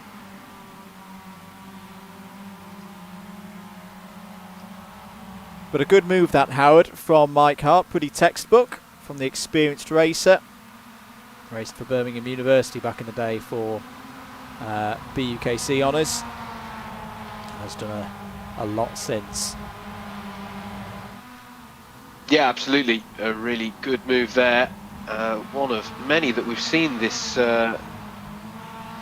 this evening already, in fact. And class driving, says Kirith Kart. I'm going to assume that is Kirith Kalarai, who has competed in recent rounds. In fact, yeah, why isn't Kirith here tonight? This is the first round we've not seen him, is it not? I don't know. Good to know you're watching, Kirith. Maybe he was busy or expected to be busy around 7:30. He's probably wondering, why are they still racing? It's like we've had it's been a repeat of last night, Kirith. The server curse of this week continues. Touch wood, it won't hit this race. Had his best round, didn't he, last time out? He did. At Suzuka. So, but yeah, good to know you're watching. Hopefully see you at an event soon. Luke Austin trying to look for the move down the inside. In fact, does exactly to Mike Hart what he received from Mike Hart 1 lap ago. So Luke Austin back into the race lead. That was a great move from Luke, to be expected, of course. He is an experienced racer himself. Alpha Live to the front of the field then, and Damien Wong closing in as well in the 888. I'm finding this very, very intriguing, Howard, as Luke Austin runs a little bit wide and will let Mike Hart back through. We're not seeing the front runners in terms of pace through qualifying in race 1 storm through the field here at Interlagos tonight. And I think that just goes to show or reinforce what we've been saying all evening about how close it is. You know, you've got to have a certain amount of overspeed to be able to go on up the order, and it's just not happening. Certainly not in the way that we've seen at previous rounds in the championship. Kirith Kart says he would have been here, but he was busy racing Lando Norris in F1 2020. That's fair. That is a fair. That's a good excuse. Did you win? Good reason. Did you win, Kirith? That's what I want to know. Did Lando Norris's setup crash for the 4 billionth time on F1 2020? These are the key questions. Of course, at that point, Lando Bot would take over and probably demolish the whole field. Much more relaxing watching this broadcast than dealing with lap 1. Yeah, that's probably. Although it was fairly good, this one. This lap 1, this race was surprisingly quick.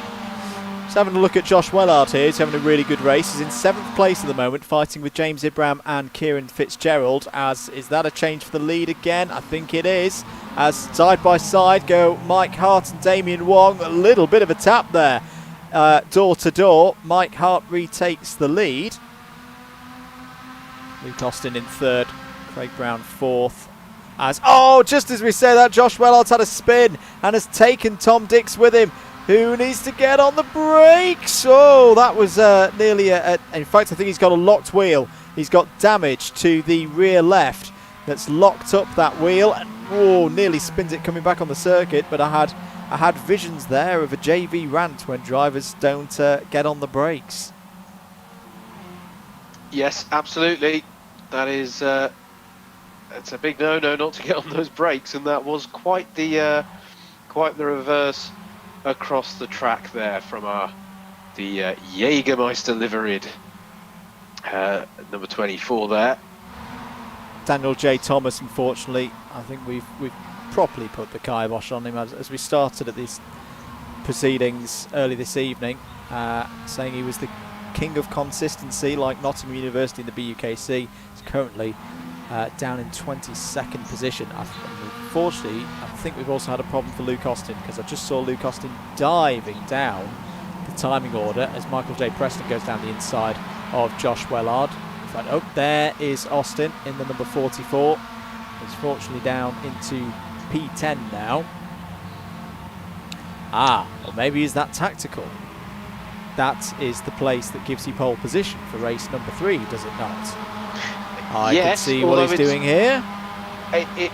Yes, although it's quite a bold strategy to go for with this longer part of the race to still go, I would have thought. But especially with a Matt Isherwood right up your chuff there, going for the title. Side by side as well, Tom Edwards and Rob Newman. To go into turn 1. Kirith did not beat Lando Norris, sorry to report. Oh well. But reports that Lando's Logitech had a sticky brake pedal. So he did have some technical issues. Yes. Anyway, there's contact at the front! Contact at the front, and Damien Wong's in trouble again. I think it was contact with Mike Hart. Let's try and cut to the front of it. Where are they? Well, Kieran Fitzgerald has had a problem as well, but Damien Wong is down to 4th place now. There is damage on the front of Mike Hart's car. So now Craig Brown leads.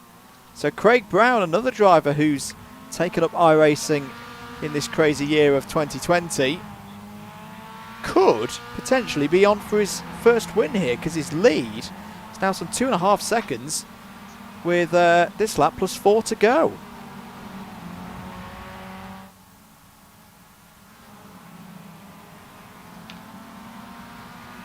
So it's Brown from Hart, Fitzgerald there in 3rd, Wong in 4th, and here he comes, ladies and gentlemen. Joe Holmes is up to 5th place. He's got Steve Hicks going with him as well, and Josh Ladd. So here we go. This could get a little bit tasty in the latter stages of this race. That's Damien Wong has a massive moment again and nearly takes out the number 56 of Kieran Fitzgerald. And here come the fast 3 who've come through the field here.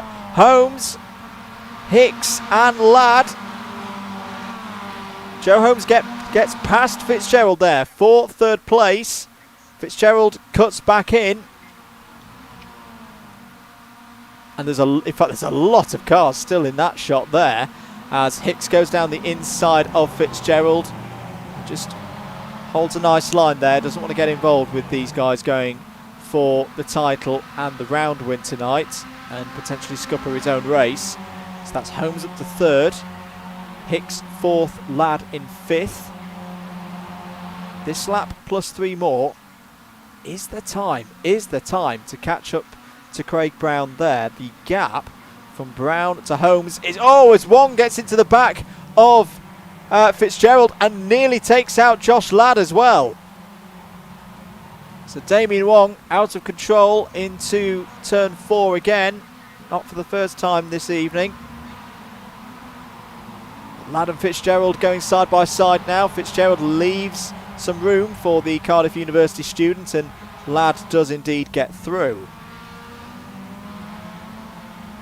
Wong now down the inside of Fitzgerald. Fitzgerald will fight back into the left-hand hairpin of Pinarino. Once again, Howard, this has been a rough and tumble race, but another very good one. Yeah, absolutely. It's really, we are being treated to some really good battles tonight. Shout out to NM1M. Should I take part in next season of this? Yes, you are. I can see a Club 100 driver who has competed a little bit. Get on it. He's having a very good run in the GT Sports Championship as well, being run over on that platform by Sam Dimolo, which we should say as well is being live commentated by David Whitehouse. Do go and check David's Twitch out as well for the coverage on that one. We have the point of view live streams as well here on our channel as we consistently go for 10th place. Absolutely. We have got the best livery though on the grid, courtesy of Kirith and his very talented pals. That's what matters. What other motorsport team, as Joe Holmes looks down the inside of Mike Hart, what other team do you find that's sponsored by a combination of Lindor chocolates and Frey Bento's microwavable pies? Well, quite. What? Absolutely. On a Porsche 911 as well, I should point out. Anyway, there's a race still going on. Steve Hicks is trying to get past Mike Hart at the moment. This is for 3rd place. I'm sorry to say, Club100 Racing comments won multiple ABCs. Just seen as well, Mish has gone. Something has happened to Matt Isherwood, unfortunately, as, oh my goodness, there's a 3 wide here between Kieran Fitzgerald, Tom Banks and Luke Austin there as well. Oh, there's contact between... Oh, Banks just avoids Luke Austin there. That was contact between Austin and Fitzgerald. So Kieran making contact. It's normally contact with the trees in the FWRC. This time it's with an Alpha Live liveried MX-5 pretending to be an MR2. A couple of laps of this one to go. Craig Brown still leading out front. Let's just try and find him out there on circuit. There he is in the number 7. Joe Holmes, and there is Mish in the pits, and Harry Melvin as well. Josh Ladd down the inside of Steve Hicks. So where is... Well, Josh Ladd has come back into this very well. So you've got 3 of the top 5 from the start of proceedings here this evening. Battling at the front. Josh Ladd gets past Steve Hicks. How big a move could that be? Going for the championship, both of these drivers. 2 points the advantage for Steve Hicks in the championship at the start of the evening. So it is winner takes all. You have got to wonder, Andrew, if that's not Matt Isherwood out of the hunt for this title. Yeah, as well. So. Not good stuff for him. His if this is a drop round, then his score will be what it was coming into this evening of 379, and that is not enough for our winner of round 1 back at Silverstone to take this title. So the gap between Brown and Holmes is 4 seconds. We've got this lap plus 1 more to go. The relative pace of these two drivers, well, Brown did a 56.7 last time around, Holmes a 55.8. So that pace for Brown should bring him home to take this race victory. But that's all before you consider that it's a very rapid, very quick, nothing to lose of course, and motivated Joe Holmes behind, and that can cause its own bit of pressure. But Craig Brown looking good here, about to start his final lap of the race. The gap is 3.5 seconds. There's a good battle going on behind as well for 3rd place. I think I could just see Steve Hicks and Josh Ladd. So Steve Hicks has got back ahead of Josh Ladd, and in fact, let's stay with this battle because this is all about championship. These drivers will be close to each other on the grid for race number 3, of course, because we've got the partial reverse grid race coming up. Can Josh Ladd get back ahead of Steve Hicks for a crucial move? We await the provisional results as well of race number 1. You know, there was an incident where Joe Holmes got taken out on the last lap of the race. As soon as we've got word on that, we will let you know. If you join the racing, of course, do subscribe here to the Double Dash Motorsport Media YouTube channel. Thank you very much for those of you who have subscribed in the last few days. We've recently just gone past 300 subscribers here on the channel, but Hicks holding on at the moment, ahead of Josh Ladd. And Ladd doesn't want to throw it away with a careless move here, Andrew. No. He has to assume that at the moment he is going to have that result from race 1 upheld. He has to operate on that assumption. So, you know, it's not all about getting past Hicks right here, right now. No, absolutely spot on, Howard. But let's get back to the front, because I think this is a first win of the season in the iRacing Legends of Club 100 and BUKC. A very, very well constructed victory for a very nice guy and a driver who gets better and better every time I see him race, whether it be in the Club 100 karts in Full Metal Racing or here on iRacing. Craig Brown wins race number 2 here at Interlagos and has a spectacular weave over the line. Spins out, doesn't matter. If he did that in one of JB's karts, he would be very annoyed, but it doesn't matter. He takes the win ahead of Joe Holmes in second place. And crucially, Steve Hicks finishes in third. How big could that be for the course of this evening? Josh Ladd fourth, Mike Hart's fifth, Damien Wong in sixth, seventh for James Child. Good finish there for Tom Banks. There he is on screen, thinking he's Ken Block. He's not. He's in 8th place. Another top 10 for Matt Hale as well in 9th place. And Ian Williams, I think, has pole position for race number 3 because he's there in 10th place, beating out Luke Austin. Well, there will be words about that in the Alpha Live camp as Austin's possible strategy. Well, we'll say it's a strategy that he was going for 10th place. Didn't work. Finished 11th.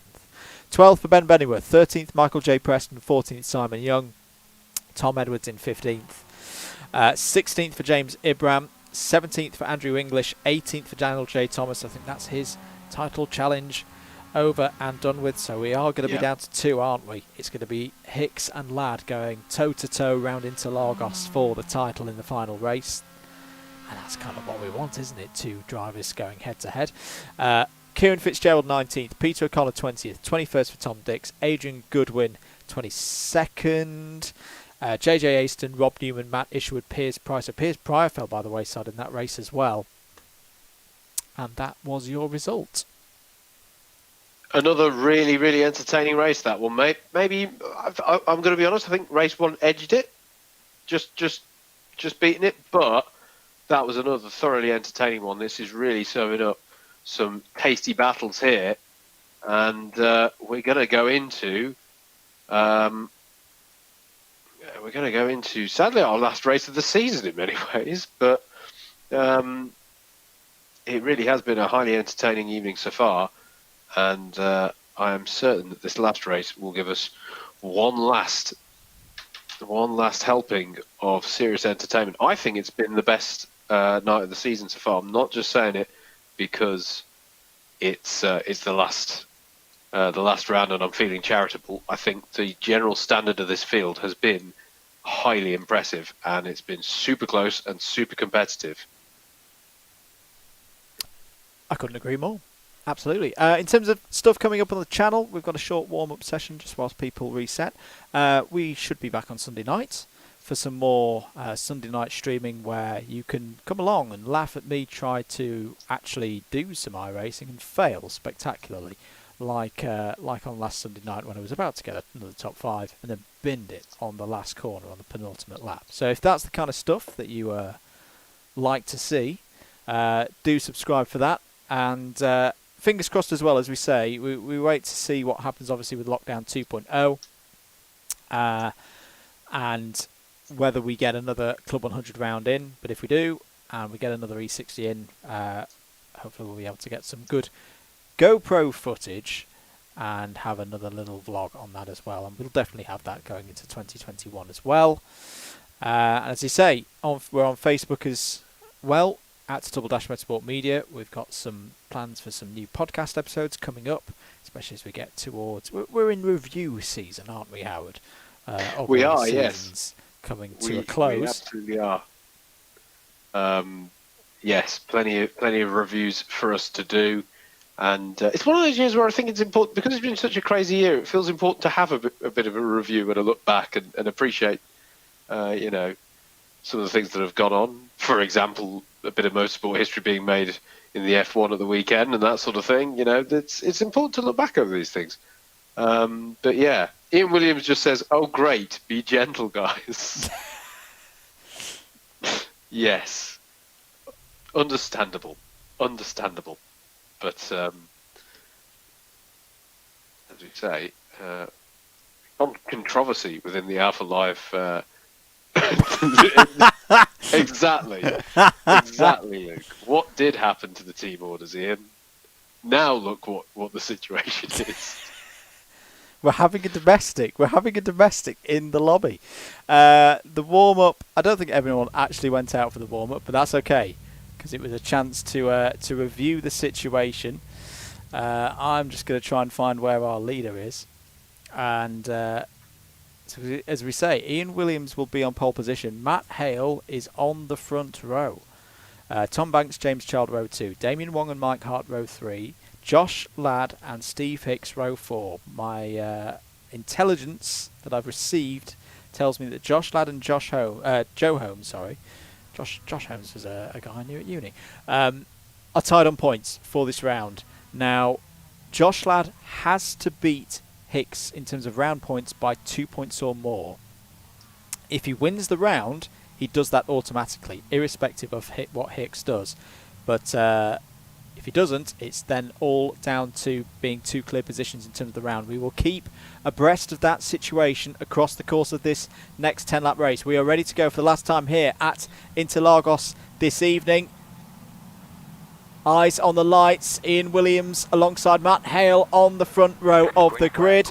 We are green and racing for the last time, and Peter O'Connor has turned straight into the wall. I don't know why he's done that. I think his wheel might have broken, but Ian Williams will lead into turn 1. Damien Wong aggressive there, trying to go for P2 and gets P2. Great start for Williams though. Clear of everybody else as they go through the Senna S for the first time. I heard a bit of metal crunching.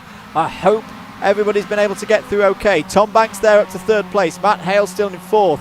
The metallic car of James Child is 5th.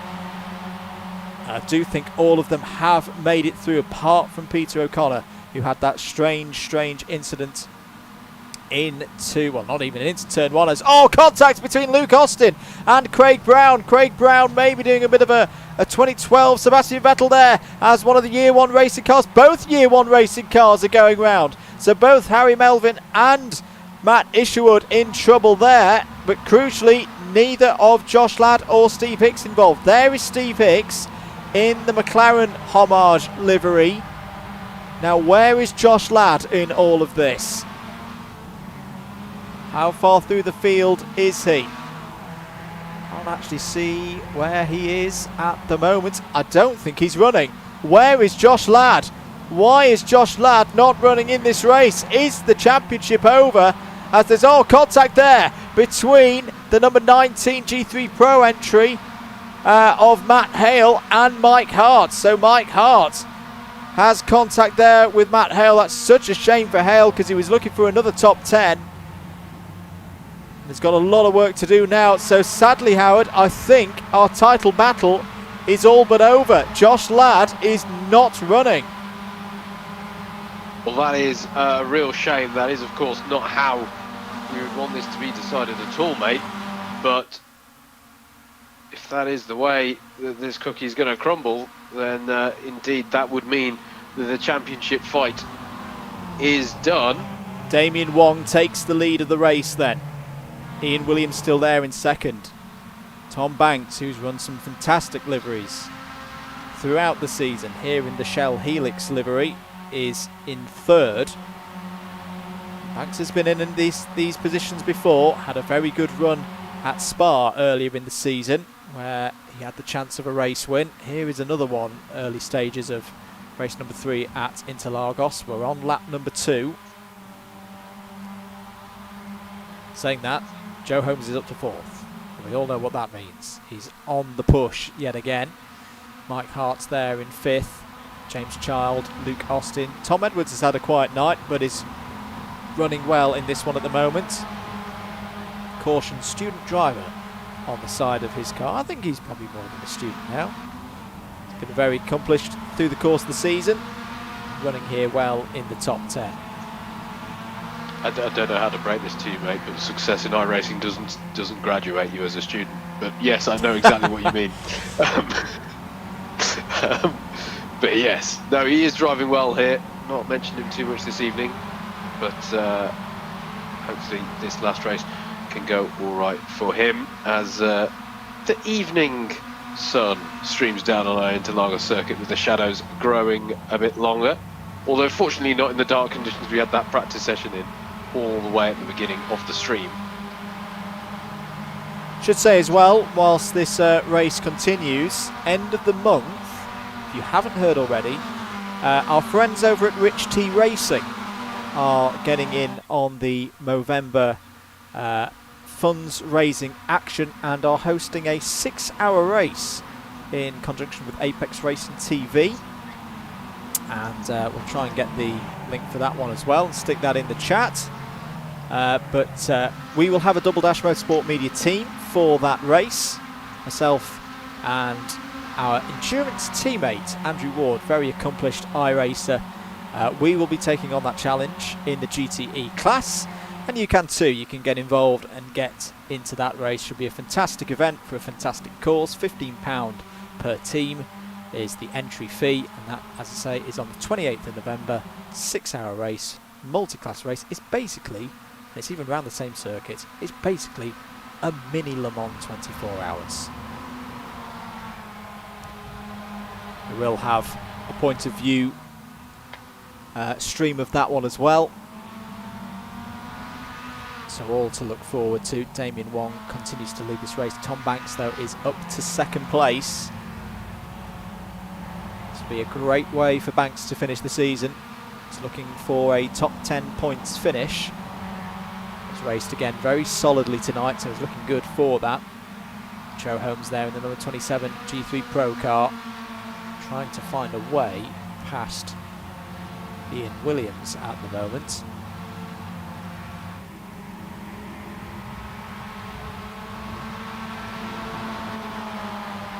But Howard, as we're coming to the end of the season, and a relatively calm race at the moment, although I do think there's still time for it to boil over. What have been your highlights from this first season? Oh goodness me! I think it's been a quite the roller coaster, hasn't it? Throughout, we've been to some part of just to say at the very top of that answer, we're indebted to Steve Hicks. I'm just putting rather than looking at the championships, I'm just putting my hat on from the fact that this championship is running in the tracks that we've been to. It's been a really good calendar, which has provided us with great racing. I think Spa was really, really entertaining. You had obviously there was the rather mad it went Spa moment. Oh yes. But that was a dramatic round. Even without that, with the memorable win for Simon Young at that round as well. As you say, a really, really improved driver over the course of this season. I think that was a really good one. Plenty of craziness at Montreal. I think Montreal had the best post-finish line craziness as everyone celebrated. That one was good.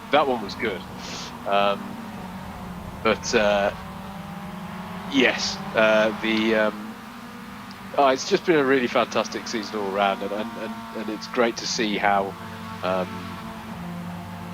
everyone's come together. And as I say, I don't want to get too mushy and emotional about it, mate, but it's been really good for everyone to come together in a difficult year to start something that I think has really established itself as a nice additional extracurricular activity within the Club 100 and BUKC ranks. Absolutely. So there is a G3 Pro car, interestingly, not in the lead of the race, but about to go a lap down. Could there be some G3 Pro teamwork here as Matt Hale, who's currently in 24th position. Could you see it happen? Just slightly ease up and help teammate Joe Holmes. There he is, the number 27. It's closing in on Damien Wong anyway. The gap is down to 1.4 seconds. Of course, winning this race would give Joe Holmes the round victory. In fact, he's probably in round winning position as it stands anyway. Tom Banks still doing a great job there in third place, ahead of Mike Hart in fourth. It's a great battle. Banks, Hart, Williams, Child, third down to sixth place, and Luke Austin just behind them as well, as Daniel J. Thomas slips down the inside, the Swansea University driver. These are all experienced drivers, of course. All have done different bits of motorsport in their own ways. Tom Banks obviously big into his rallying, World Rallycross photographer as well. Mike Hart, a Caterham Supersport champion. And Hart is looking down the inside as well of Banks. Oh, he's there, Tom, and Mike is going to hold the inside into Young Cow. Really nice move there from Mike Hart. And here comes Ian Williams, who's done karting to a high level. I think he's still racing. Did the Easy Kart back in the day. The series now known as the Daniel Ricciardo series, another series that you can watch on Alpha Live. To give a shout out to our friends there, being represented in the number 44, who did Super 1 back in the day, don't you know? Oh yes, absolutely. Side by side between Hart and Williams for third place. Ooh, a little bit of a nibble there on the rear right of Hart's car, but everybody survives it for now. The gap between the two leaders, meanwhile, is coming down, very much coming down. There it is, it's down to 0.3 of a second between Wong and Holmes. Can Holmes find a way past the 888 into turn 4? This is where the 888's been having a few problems so far this evening, but it's negotiated it well that time.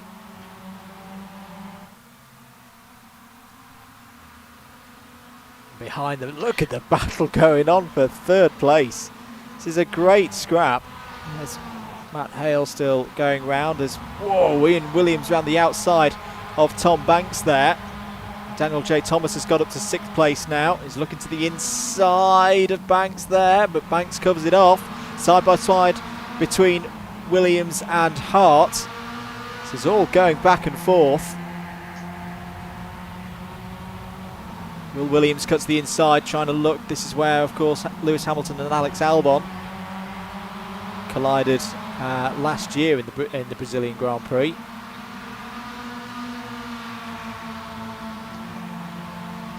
They're all keeping it clean at the moment, which is good to see. Back up at the front though, Damien Wong really being closed in on now by Joe Holmes, and here's where the teamwork may occur between the G3 Pro boys, because Matt Hale, I don't think he's going to be in a massive hurry to hop out of the way even with blue flags,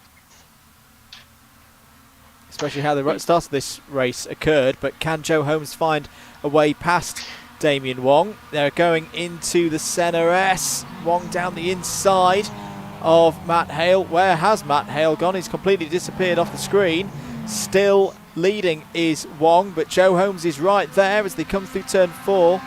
The sun going down here at Interlagos. This is surely going to be a great chance for Joe Holmes if he can get the run off of turn 3, and towards turn 4. They're side by side. We've seen many moves be done into this corner in years gone by. Oh, Wong's got deep on the brakes again. They're still side by side, but eventually Joe Holmes does take the lead.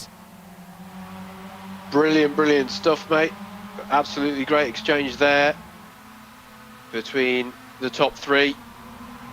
Hale going quite wide at that turn 1, and it just led to all the opportunities.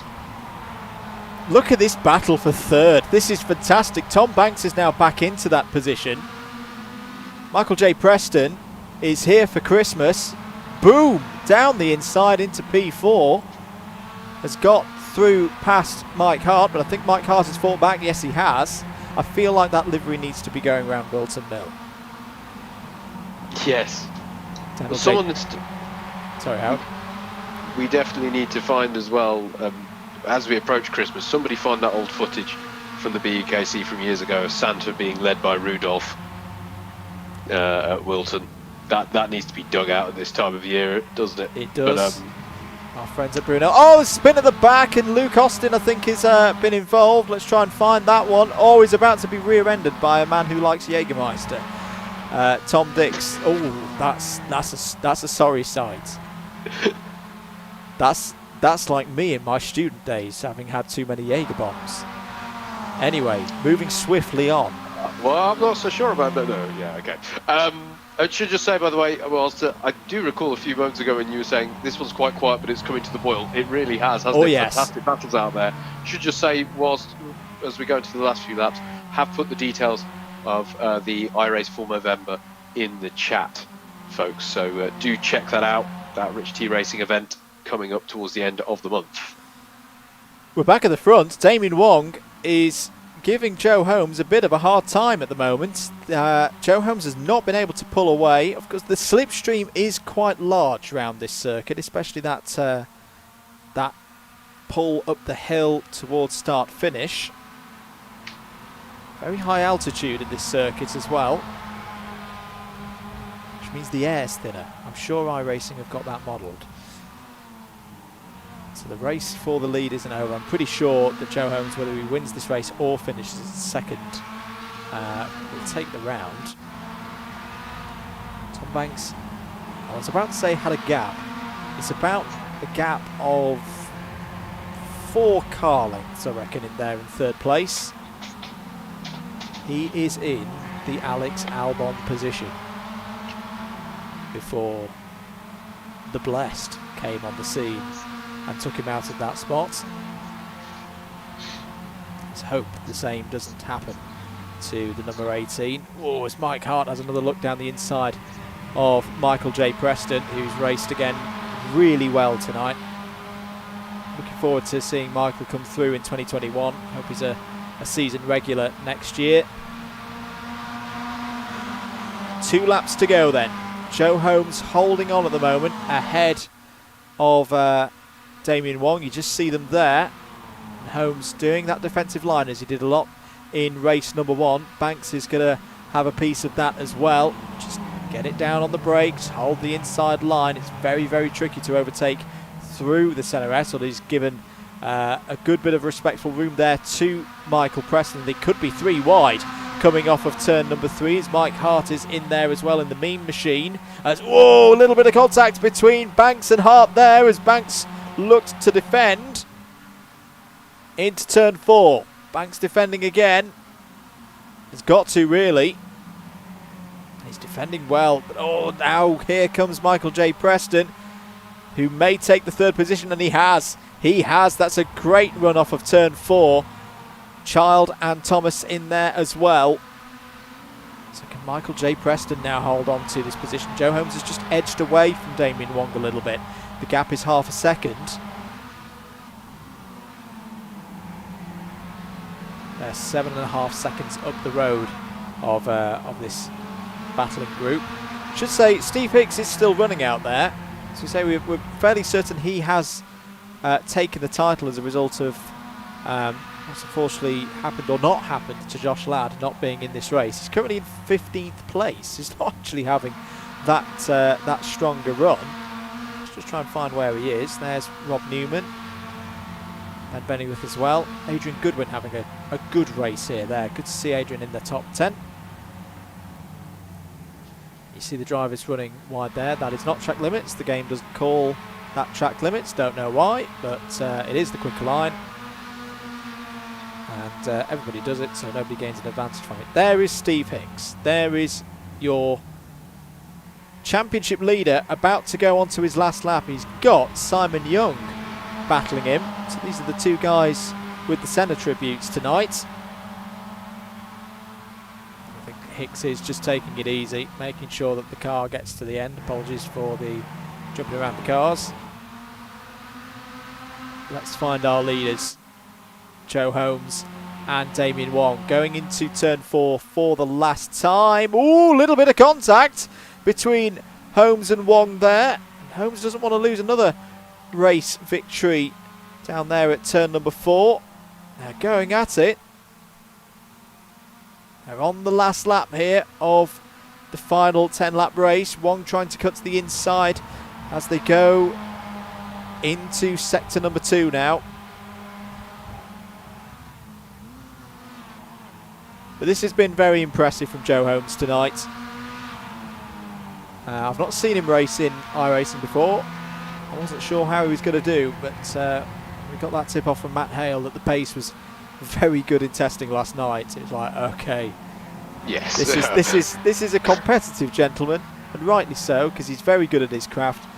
He's not just turning up here to spin it round at the back. He wants to win this race. He wants to win this round. He wants to show what he's about in this arena as well, and he's going to do just that. Out to the final corner, Joe Holmes is going to take victory here at Interlagos. He's going to win the final round of the 2020 iRacing Legends of Club 100 at BUKC. There isn't a number 1 on his car here tonight, but he's definitely number 1 in our standings. Across start finish, Joe Holmes takes it brilliantly ahead of Damien Wong. Third place will go, I think, to Michael Preston there across the line as the end of race. I don't even know what to describe that as. You were saying Montreal was a good one, mate. I think that's the best one yet. The replications of, oh my goodness, Adrian Goodwin has just been destroyed. They're testing the damage model to the max here at the end of the race. Where is our reigning champion? The champion, there he is. There is the number 21 who's trying to get through to do a victory lap, having won the championship. Steve Hicks is your champion.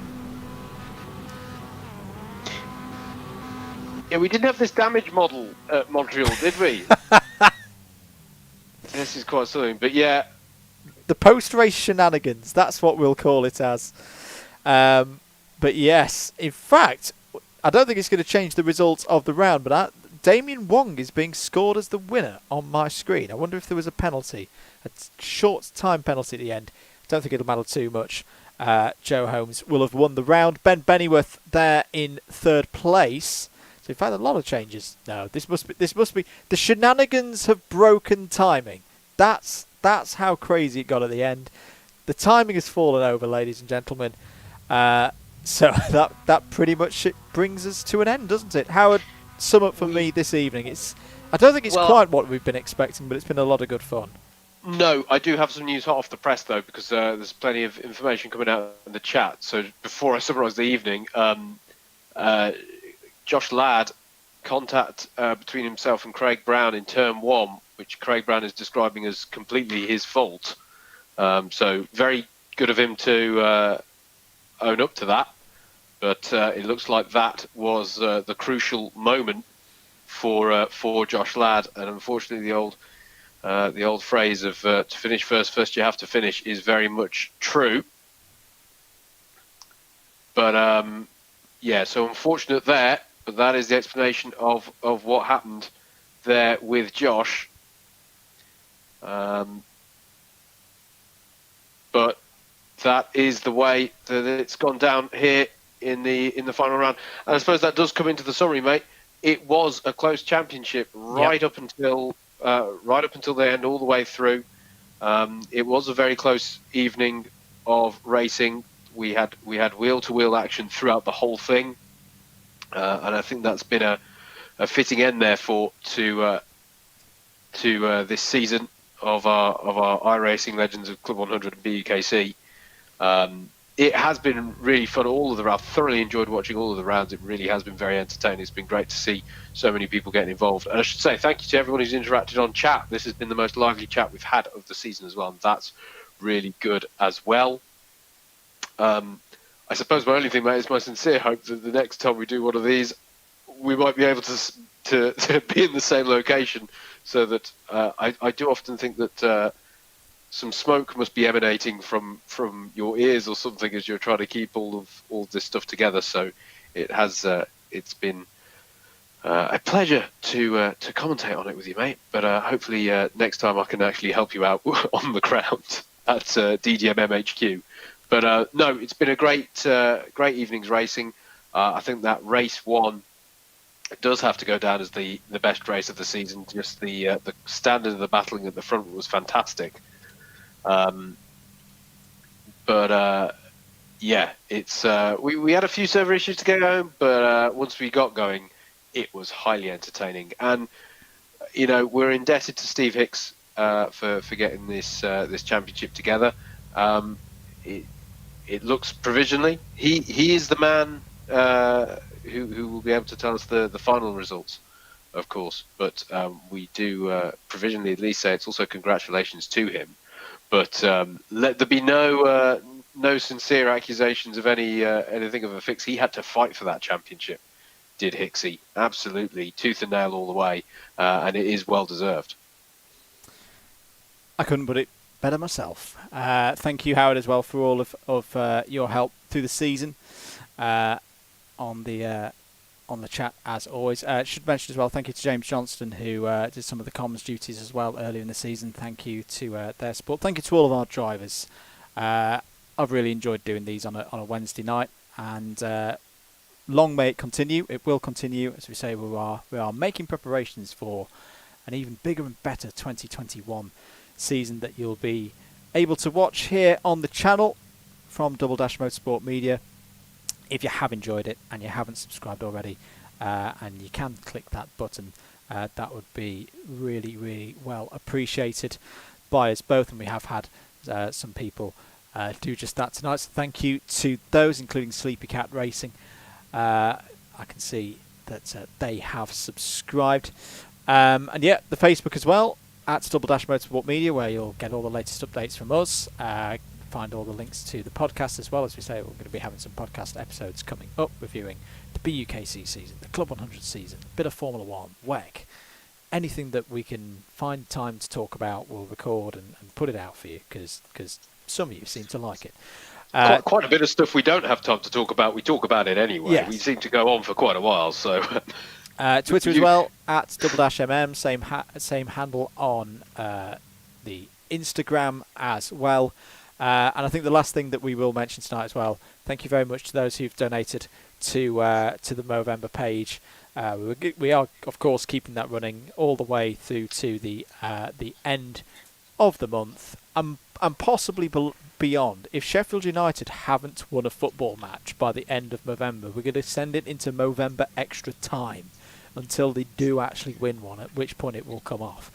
But yeah, if you can donate, don't feel obliged to, because we both fully understand times are tight. I'm losing the ability to speak. It's been a long stream. Times are tight. We know some of you out there are looking after the pennies, and if that is you, you can share the page. Then that would be a massive help as well. Let's wrap it up then. Joe Holmes is your winner of round 5 of the iRacing Legends of Club 100 and BUKC. Thank you very, very much, everybody, for supporting this championship. It's been a privilege to bring it to you here on the Double Dash Motorsport Media YouTube channel. We will be back for 2021. We will have continuing bits of content here on the channel. Do take care of yourselves. Do stay safe. And we'll see you very, very soon for more action here on the Double Dash Motorsport Media YouTube channel. Until then, goodbye.